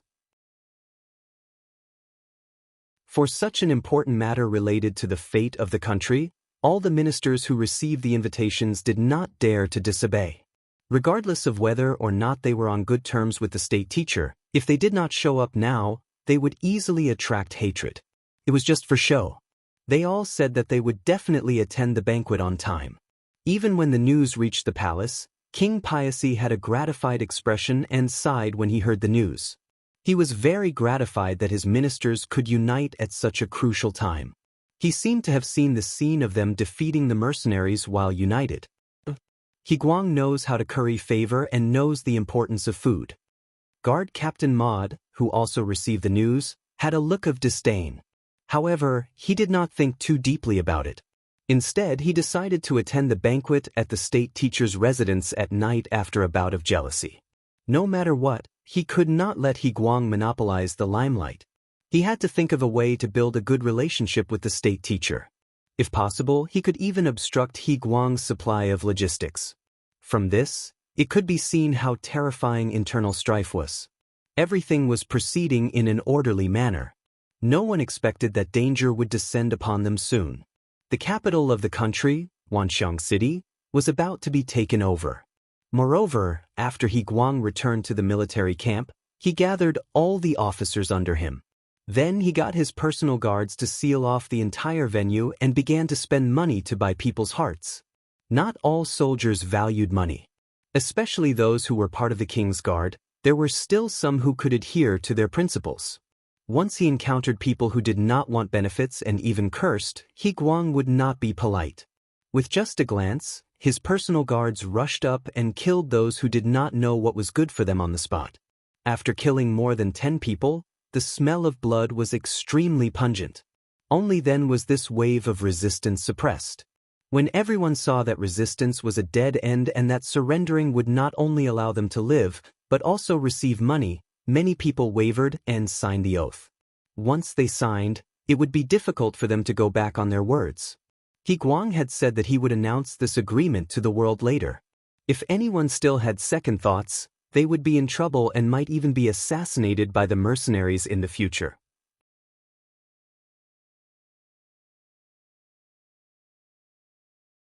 Chapter 588. Originally, some people were still half-heartedly thinking that once they were free, they would pass on the message. But now they hesitated. Was it worth it to risk their lives for a dynasty that was about to be destroyed? There was no fame, no benefits, no benefits. It was not worth it to risk their lives for a loyalty that they did not know if the king would believe. Not to mention offending the mercenaries, no place in the world would be safe. After settling the army, He Guang finally relaxed and started to plan every step of the night. The sky slowly darkened. Wanxiang City did not have a curfew, so at this time, lanterns were hung up everywhere, making it seem very lively and bustling. Especially at the imperial tutor's residence tonight, it was full of guests. Carriages arrived one after another, and the sound of greetings could be heard. Imperial tutor Long Qi was personally welcoming the guests at the door, giving them enough face, making everyone's face even more radiant. Looking at everyone, who had a face that showed concern for the country and its people. After waiting for more than 2 hours and not seeing any guests, Long Qi patted his back and said to the housekeeper behind him with a tired look, "You can close the door now."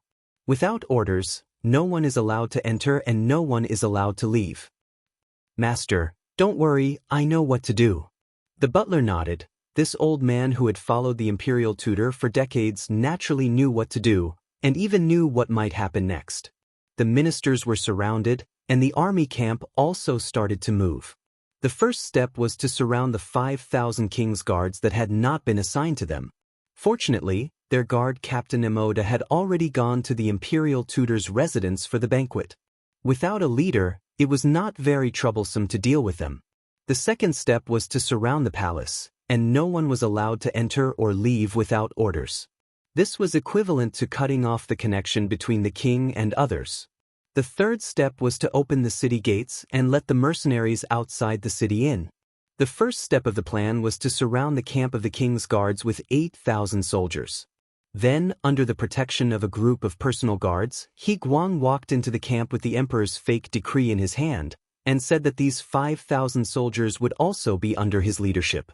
Many of these 5,000 people were Emoda's trusted aides. When they saw that their master did not appear, they felt that something was wrong. Some of them were bold enough to look at the Wang Yu in He Guang's hands to determine if it was true or false. With your status, what right do you have to see Wang Yu? I think you're clearly using this opportunity to rebel. Guards, take him down. He Guang would not reason with anyone. With the military power in hand, he only needed to rely on his own strength to push through. A group of personal guards swarmed forward. Anyone who refused to comply would be killed. Blood flowed like a river. After the heads of dozens of people were separated from their bodies, the others finally became obedient and knelt on the ground in submission. With the matter of the barracks settled, the next step was to seal off the palace. There were still 500 king's guards left here. Usually, all of them had their noses in the air, and it was very difficult for them to put other people in their eyes. At this moment, when they saw that someone had actually surrounded them, which one of them wasn't anxious to the point of stomping their feet? Some of the more irritable ones even brandished their swords and rushed out, looking as if they wanted to teach the other party a lesson. Whoosh whoosh whoosh. Waves of arrows flew over, and the ground was filled with corpses. This also intimidated these arrogant people. When they knew that the other party was serious, they retreated step by step until they reached the front of His Majesty's palace. Only then did they stop with nowhere to go. When the news reached his ears, Paiyasai was really shocked. He never thought that General He Guang, whom he had taken a fancy to, would actually have thoughts of rebellion.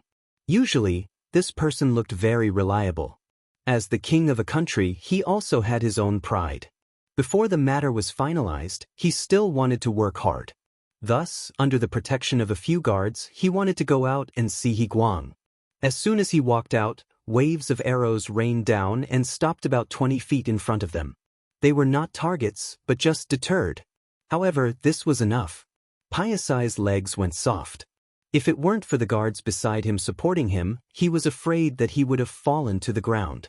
He was also a king, but he was not like Lily, who had fought his way out of life and death situations. He had inherited the throne. When had he ever seen such a scene of shouting and killing? Quick, retreat! Retreat! Send a signal for help. Paiyasai did not know what the situation outside was like, but the only thing he could do now was to ask for help. Soon, a dazzling and colorful firework rose into the sky from the palace. That was the king's signal for help. The firework rose into the air, illuminating the sky and making it much brighter. The Grand Preceptor's residence, which was not far from the palace, could naturally see it clearly. When some of the officials discovered this signal, they were all shocked. The captain of the king's guards, Maud, immediately stood up and wanted to rush out of the Grand Preceptor's residence. General Maud, what do you mean by this? The Grand Preceptor's banquet is not over yet. Why are you in such a hurry? Long Qi sat on the high seat, drinking the wine in his cup as he spoke slowly. Lord Grand Preceptor, you saw it. His Majesty sent a signal for help. There must be some thieves causing trouble. I want to go back and protect him. Maud hadn't thought that this matter would have anything to do with the Grand Preceptor. After all, this was an important minister. If anything happened to the king, it wouldn't be good for him. After cupping his fists and saying all this, Maud turned around and was about to leave with his 4 personal guards. However, a dozen or so guards from the Grand Preceptor's residence appeared in front of him. They all stood with their swords and blocked Maud's path. Grand Preceptor, what are you doing?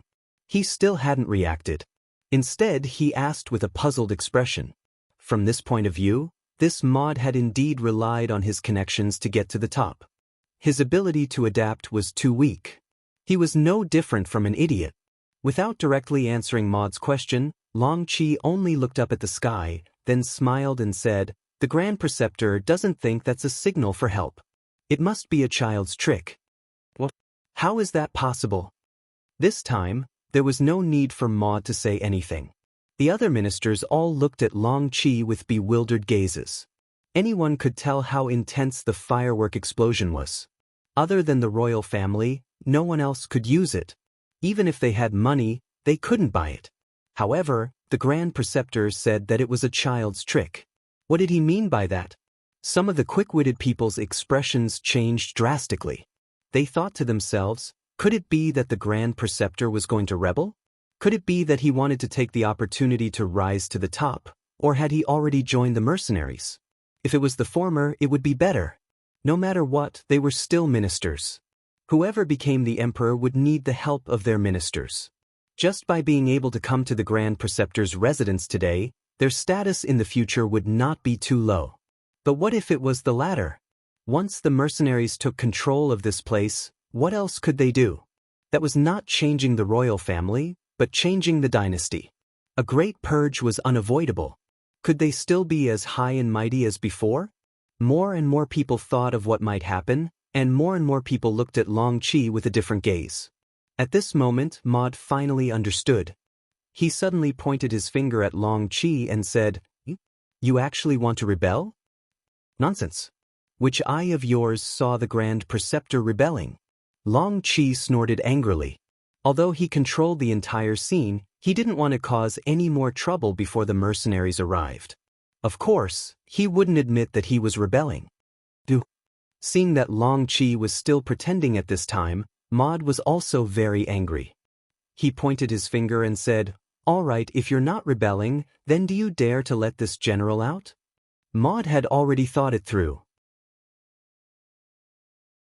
No matter what the Grand Preceptor's actions were, he would definitely mobilize an army to annihilate the Grand Preceptor's residence this time. In any case, this person had already walked together with He Guang, so he was his enemy. He would rather kill the wrong person than let him go. How could this little thought be hidden from Long Qi's eyes? To be able to become the Grand Preceptor, his IQ was definitely extremely high. He chuckled. Right now, this is a banquet held by the Grand Preceptor. The purpose of this banquet is to solve the various difficulties of the general at the front. Right now, we haven't even talked about the proper matters, so no one is allowed to leave. After casually finding a reason, Long Qi returned to his seat. In any case, this place was already under his control. It was impossible for Maud and his 4 personal guards to kill their way out. Come, everyone drink. Don't let such a small matter affect everyone's elegance. As he spoke, Long Qi really raised his cup to everyone. At this moment, he had no choice but to lower his head under the eaves. After a moment of hesitation, the other ministers raised their cups one after another. In their opinion, no matter what the outcome was, falling out with the Grand Preceptor now would not result in a good outcome. Didn't you see that more and more soldiers were appearing in the surroundings? Each of them held a large blade in their hands and had a fierce look on their faces. It was as if they would fight and take someone's life at the slightest disagreement. In order to stabilize these officials, he didn't want them to cause trouble. Long Qi had specially borrowed 500 soldiers from He Guang. With these 500 people, it was enough to stabilize the situation here. Maud was still angry in his heart, especially when he saw that the soldiers who appeared were actually from the king's guard. Long Qi's heart was as clear as day. However, it was precisely because of the appearance of these people that he had no choice but to cower. This was because what he saw in the eyes of these soldiers was not the reverence of seeing their general. Instead, their faces were filled with killing intent.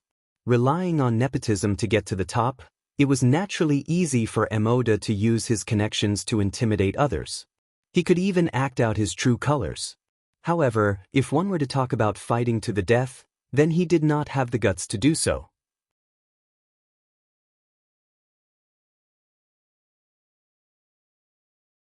Chapter 589. In the end, Maud obediently returned to his seat and sat down. Since even he lowered his head, the other ministers did not dare to provoke him. They all forced a smile and acted as if they did not see the changes in their surroundings. This was exactly what Long Qi wanted. He chuckled and continued to chat with everyone, but he did not mention anything about the issue of providing security for the soldiers. Fortunately, everyone could see that this was to imprison them. Since that was the case, as long as they behaved themselves, they should be able to keep their lives. At the North City Gate, the torches outside circled 3 times and the torches on the city tower circled twice before the gates opened. The 3 regiments of the Lung Feng battalion suddenly appeared like ghosts in the night and entered the city through the open city gate. With a high-speed bicycle, Wu Sheng brought the 3 regiments to the outskirts of Wanxiang City in the morning. They even had a chance to catch up on sleep and eat before entering the city energetically. The 3 regiments of more than 1,000 soldiers were like a silent giant dragon. Other than the sound of their orderly footsteps, there was no other movement. Just this aura alone was enough to scare many of the Lansong soldiers. As they walked, the 3 regiments divided their soldiers. For example, they left a platoon of soldiers behind at the East City Gate that they were allowed to enter. The creed of the Lung Feng battalion was that they could trust their officers and comrades, but they would not easily trust others. For places like the city gate that could be attacked or retreated, it was better to leave their own people behind to make them feel more at ease. Political Commissar Qin, I will have to trouble you to make a trip to the Grand Tutor's residence and settle the matters there. 3rd Battalion Commander, you are in charge of taking over the treasury, armory, and granary in the city. There must not be any accidents. Wu Sheng walked forward with large strides while giving orders to the Political Commissar and 2nd Battalion Commander Qin Bo and 3rd Battalion Commander Chang Chun. This was originally a plan that had been discussed outside the city. The 2 battalion commanders naturally agreed and nodded before starting their own operations. As the regiment commander, Wu Sheng led his men straight to the palace. The moment they entered the city, the agents of the security bureau rushed over to lead the way. As long as the target was pointed out, there would not be any mistakes. In the king's bedroom deep in the palace, Payasai was pacing back and forth anxiously. The distress signal had already been sent out, but until now, no one had come to protect him. Could it be that the situation had changed? Could it be that he was already alone? Reporting to your majesty, there's another group of people outside. Just as Payasai was feeling anxious, a guard walked in and knelt on the ground. Reinforcements have finally arrived? Tell everyone to get ready. Once there's a chance, we'll attack from both inside and outside. He thought that his reinforcements had finally arrived. At this moment he was full of confidence. The greater the hope, the greater the disappointment. This time, Panacea was destined to be disappointed. Although there were people coming, they were not his reinforcements. They were Zheng Chang's enemy, the commander of the 3rd Regiment of the Cold Front, Wu Sheng. He Guang was guarding this place. After all, this place was of great importance. After knowing that the mercenaries had finally arrived, he tidied up his uniform and went to greet them. You are He Guang? Wu Sheng walked up to a general in armor and asked in a condescending manner. Yes, I am He Guang. He did not know why, but when he saw Wu Sheng, he felt a strong sense of oppression. There was even a murderous aura coming straight at him. This was a natural result of killing too many people on the battlefield. It was not something that He Guang, who had always stayed in the palace, could compare to. You've done well. Let me introduce myself. I'm the commander of the 3rd Regiment of the Cold Front, Wu Sheng. You can call me Commander Wu. All right, how's the situation? He continued to ask as he walked, but his eyes were observing the surroundings intentionally or unintentionally.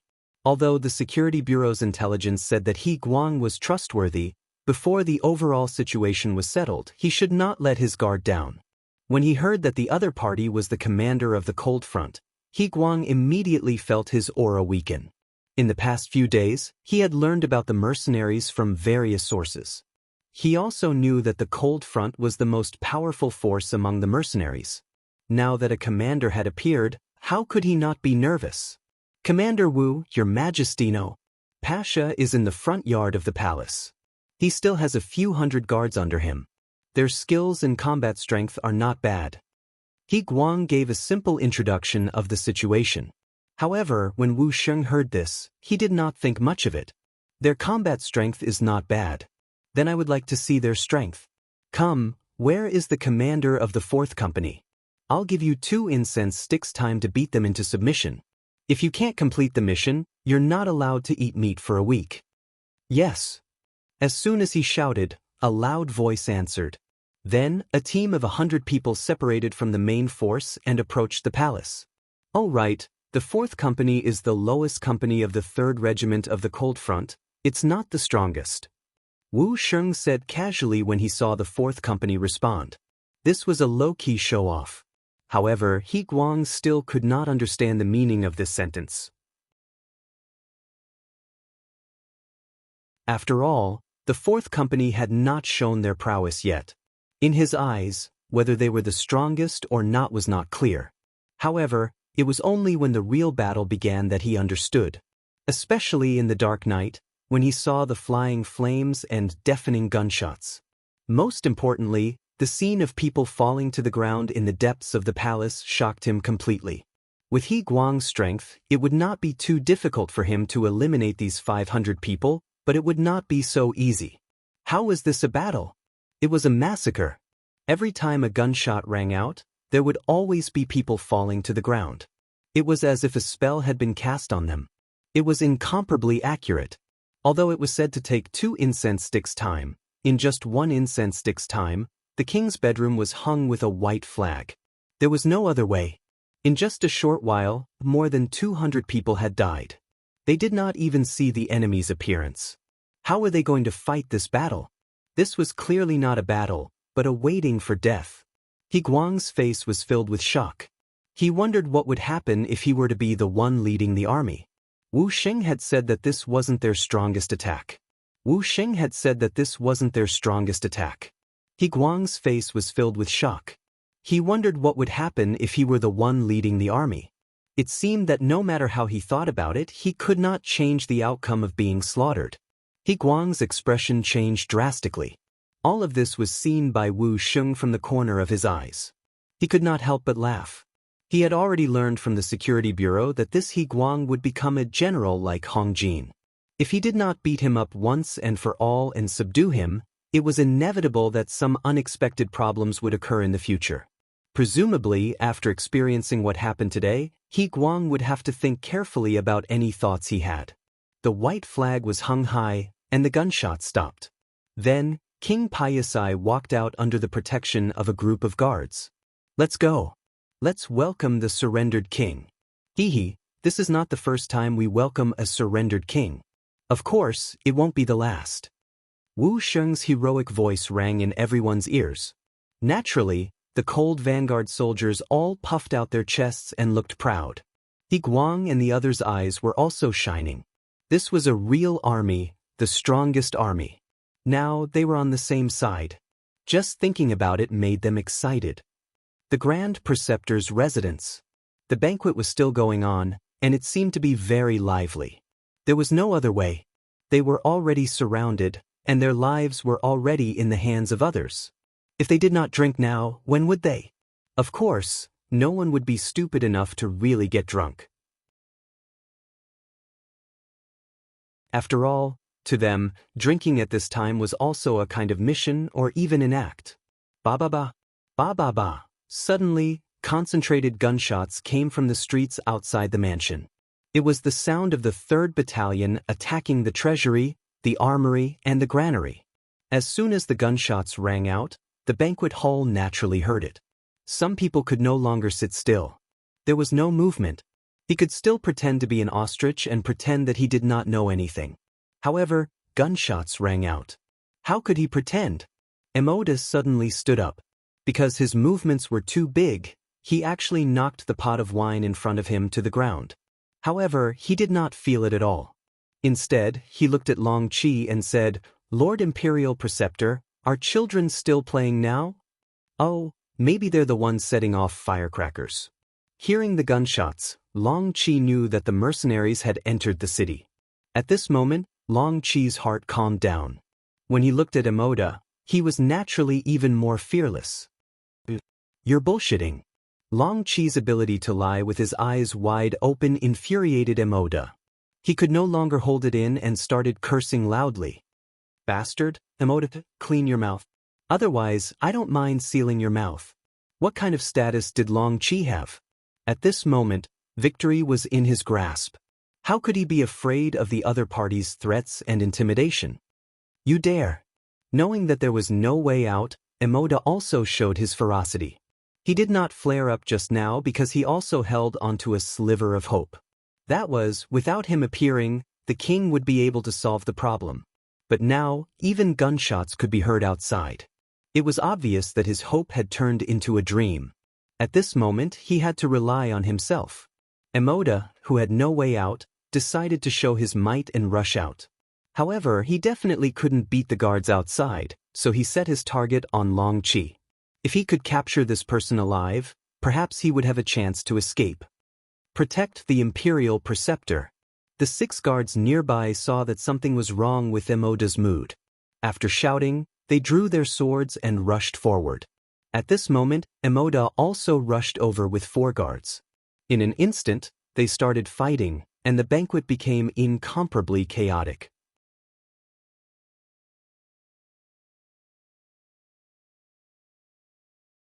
Chapter 590. Clang, clang, clang. 5 against 6, they were actually locked in a stalemate. There was even one time when Emoda's broadsword almost slashed Long Chi's body, causing him to retreat and shout, "Someone, stop this madman." There was no need for Long Chi to say anything. A group of soldiers from afar had already rushed over and surrounded Emoda's group of 5. They looked like they would not be able to escape even if they had wings. Seeing that more and more soldiers were surrounding him, Emoda's expression became even more unsightly. Knowing that if this continued, he would definitely die here today. He looked at the ministers who had come to attend the banquet and suddenly shouted, "What are you all doing? Can't you see that Long Chi is rebelling? Do you know that it's a felony to not report what you know? Let's not talk about whether he has already given you any benefits. If you fail, have you thought about the consequences?" Emoda's shout was like a thunderclap that struck the ministers. That's right, the Imperial Advisor's rebellion had already become a fact, but what were they? Which side were they on?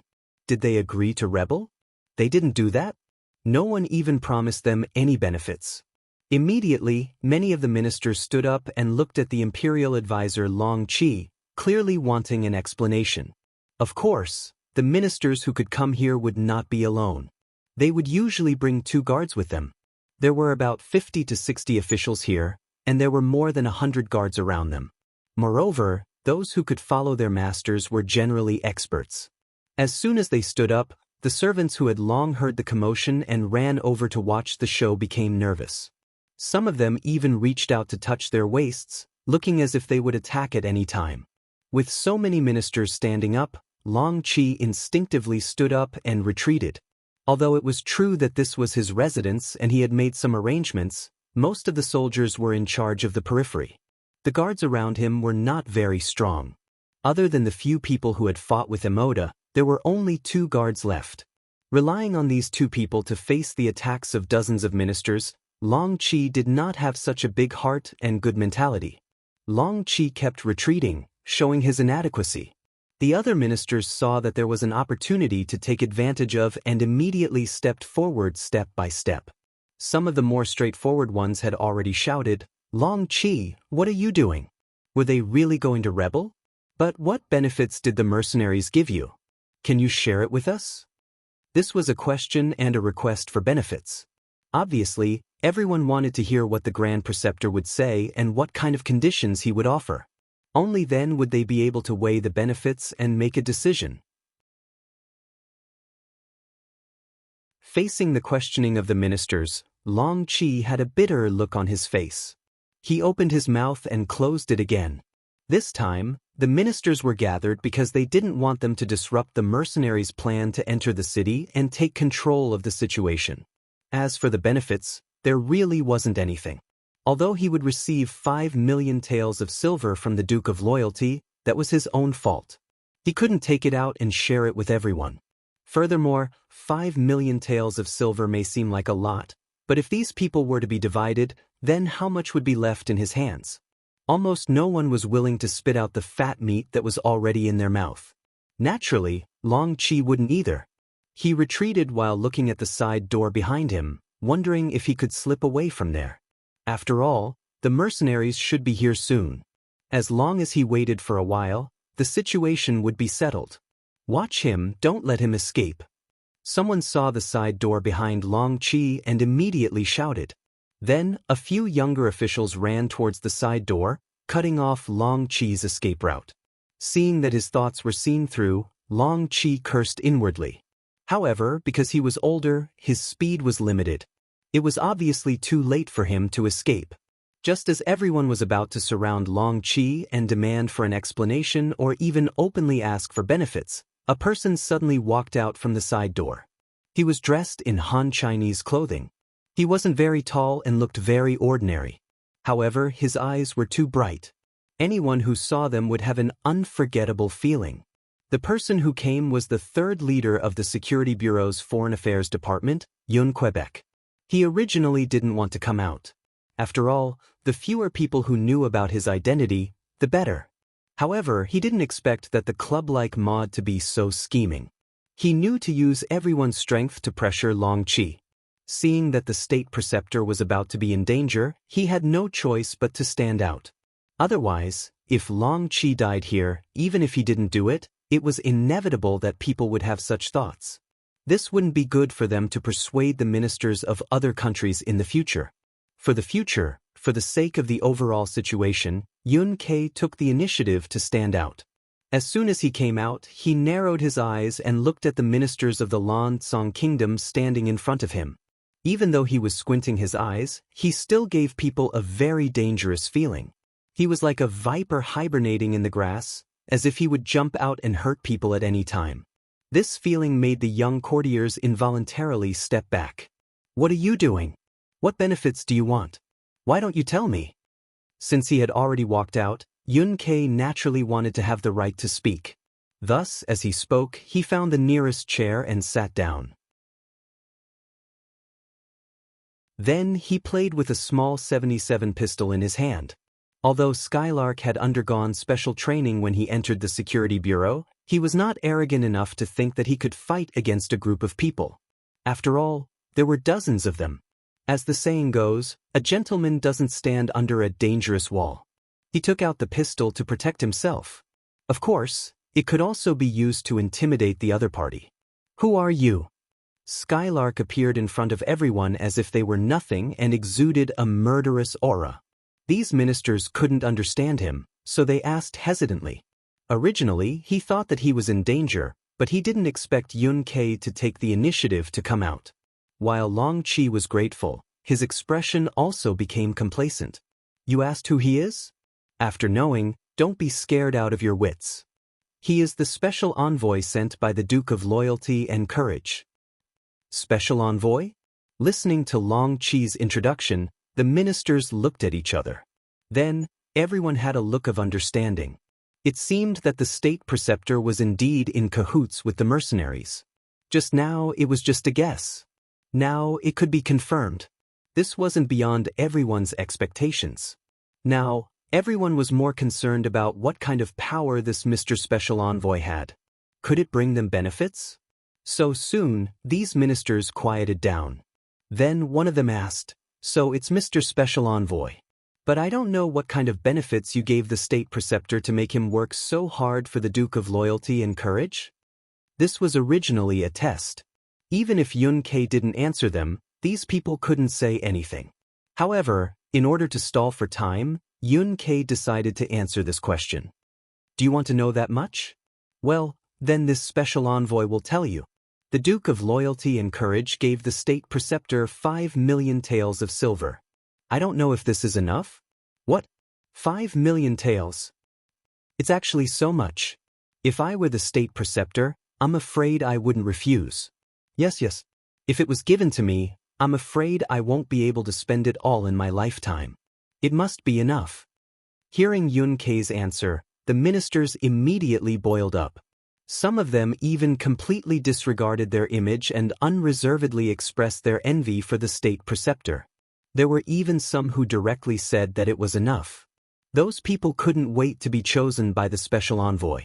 Everyone was talking at once. This delayed for a while. Finally, a slightly older and highly respected minister coughed lightly. "What are you all doing?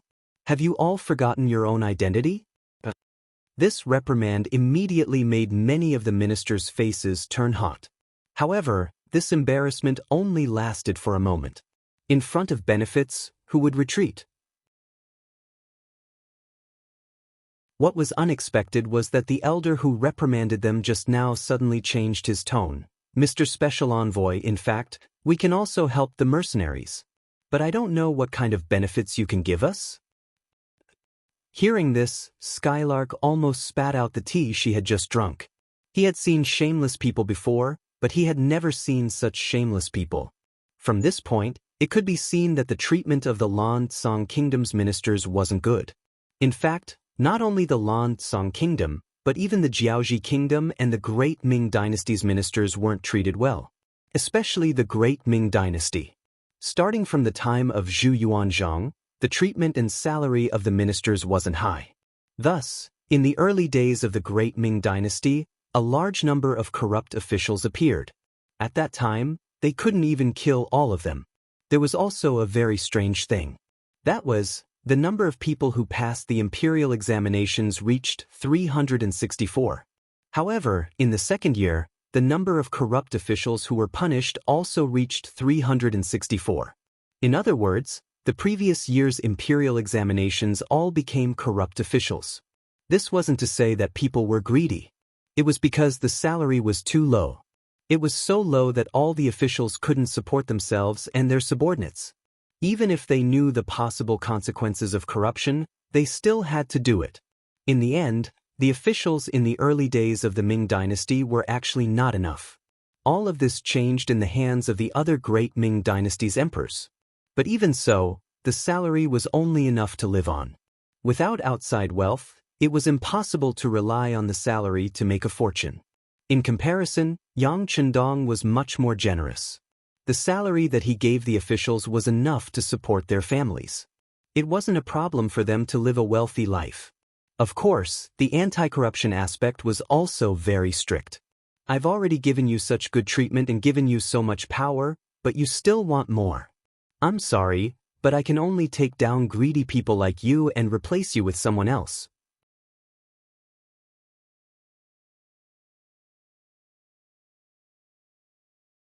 Chapter 591. Speaking of which, the ministers of the Longtime kingdom looked at Yunk expectantly. Their greedy faces were all exposed. Yunk looked at those greedy faces and wanted to ask, "Do you all have any shame?" But he didn't say it out loud. He only shook his head. "No need, we don't need anyone else's help. Wanxiang City already belongs to the mercenary army. So you don't have the silver, but if you cooperate well, you can still save your lives." Their expectant faces only got them to save their lives. Everyone was instantly unhappy. What was the meaning of this? We are the ministers of the Longtime kingdom and have a lot of power in our hands. Even if we can't get 5 million silver taels like the imperial tutor who became the commander of the ministers, we should still be worth 1 million or a few 100,000 silver taels. Now, we aren't even given a single silver tael and only said that we can save our lives. Do you really think that we are weak? Do you really think that we can't do anything if we work together? The angry ministers all had ugly expressions. Some of them not only showed their dissatisfaction on their faces, but they also used their actions to get closer to Yunk. They wanted to capture this envoy and hand him over to His Majesty to receive a reward. At the very least, they could capture him and trade with the mercenary army for a large sum of silver taels. Yunk already expected that these ministers would turn hostile at any time. A cold and murderous aura flashed across his eyes and he raised his gun. One of the officials who was walking at the front was immediately shot. Blood splashed out from his chest, and then more and more blood flowed out. Finally, he was forced to the point where he lost all strength and fell to the ground with a plop. Without warning, a gunshot rang out, frightening the courtiers who were moving forward. Out of instinct, they stopped moving forward and looked at Skylark and the black pistol in his hand with a dazed expression. With their knowledge, they naturally knew that it should be a gun. But it was the first time they saw such a small gun. Especially since the power of this gun wasn't small. One shot could be fatal. While everyone was still in a daze, Yunk had already opened her mouth and said, "I didn't want to deal with you. It was you who wanted to harm me. This is called self-defense, you know? Of course, I still have 50 bullets in this pistol. Now that I've killed one person, I can still kill 49 people. If anyone wants to die, you can come forward and give it a try." It was obviously a lie. The Type 77 pistol only had a capacity of 7 rounds, but Skylark was lying through his teeth, saying that it had a capacity of 50 rounds, and was not afraid of being exposed. Not for any other reason, but because he understood people's psychology too well. Everyone was afraid of death and no one wanted to die. This made it impossible for his lie to be exposed. Sure enough, when they heard that the pistol could fire 50 bullets at once, the faces of the officials changed drastically. Although this was somewhat beyond their understanding, and in their imagination, the flintlock had to be reloaded after firing a shot, but looking at Skylark's confident expression, no one really dared to try it. It didn't matter if no one tried it, but there were always people who reacted quickly. Usually, these people wouldn't rush to the front of everything. So in order to see if what Skylark said was true, a smart official who still wanted to control the other side said, "Don't listen to his nonsense. How can there be such a powerful gun in the world? Come, let's go together and see what he's going to do." As he spoke, he pushed the waist of one of his colleagues who was caught off guard. That person was caught off guard and rushed forward. Bang! Another gunshot sounded, and that person fell to the ground. He didn't immediately die, but he didn't look at Skylark sitting there.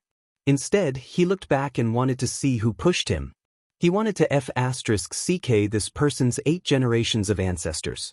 Sure enough, it can fire continuously. There were still some officials who reacted a bit slower. They didn't pay attention to how someone had the guts to test the gun. They only saw that the gun was indeed not reloaded before it fired a second shot. I don't believe he can really fire 50 shots. It was still that person who spoke, and then he pushed the other 2 officials beside him. Bang bang! A series of gunshots sounded, and another 2 people fell to the ground. It was only a dozen meters away, so Skylark didn't need to aim at all. He only needed to shoot based on his intuition, and he could hit the target. It really is a good gun. No, those 2 people just now seem to have been pushed by someone. The officials finally reacted and finally felt that something was wrong. Immediately, they turned around and looked, and then one by one, they put up a defensive look. 3 scapegoats had already been pushed out, and no one could guarantee that they wouldn't be the next one. For safety reasons, of course, it was better to stay as far away from others as possible. For people had already died, and everyone had a clearer understanding of the gun in Skylark's hand. Really, no one dared to try it, so the smart people couldn't find scapegoats even if they wanted to. At this moment, the situation was deadlocked. It's so lively. A series of dense footsteps entered everyone's ears, and then a group of soldiers in military green camouflage clothes poured into the Grand Tutor's residence in rows.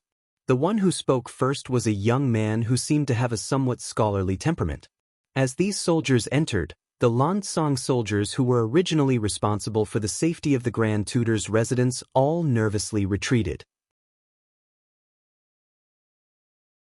Naturally, they had already received the notice that the mercenaries would be coming, but when they really faced them, a strong sense of pressure arose, causing them to have no choice but to retreat. Mercenaries? Is he the loyal duke? When the cold vanguard entered the courtyard, it naturally attracted everyone's attention. Then, someone shouted, and then everyone looked at the leader, 2nd Battalion Commander Chen Bo, with astonishment. Because of the lack of information, not many people in the Lansong Kingdom had seen Yang Chendong before. Unfortunately, some people were lucky enough to see him, but they didn't come back, and this made him a legend. He was young and he used to be a scholar. This was the most direct impression of him. Chen Bo was very young, and he had a scholarly temperament, so it was no wonder that everyone had such an impression of him and mistook him for the Ming Dynasty's loyal duke. Originally, when he heard someone shouting the loyal duke's name, Chen Bo was also startled, thinking that the 6th young master had come here first. However, when he thought about it carefully, he realized that it was impossible. There was no need for him to take such a risk. When he saw that everyone's gaze was focused on him, he immediately smiled and said, "Everyone, the battalion commander, Chen Bo, is much younger than me." "What? How can he be younger than you?" Seeing Chen Bo deny that he was the Duke of Loyalty and Courage and say that the true Duke of Loyalty was even younger, the officials in the courtyard were all shocked. In fact, Chen Bo wasn't lying. According to his real age, he was older than Yang Chendong by 3 years. Of course, this wasn't the main point at this time. He had already seen Yun Ke in the crowd, and immediately showed a smile and greeted from afar, "Leader Yun." Yun Ke also saw Chen Bo when he and the others entered the courtyard, and he had already stood up from his chair. "Political Commissar Chen, congratulations on your promotion." Chen Bo was no longer a battalion cadre, but a regimental commander with the actual position of political commissar. But for these ruthless people who were used to killing enemies on the battlefield, they seemed to like commanding the army and preferred to be with the frontline army. From this point, Chen Bo preferred to be called battalion commander and not political commissar. But who was Yun Ke?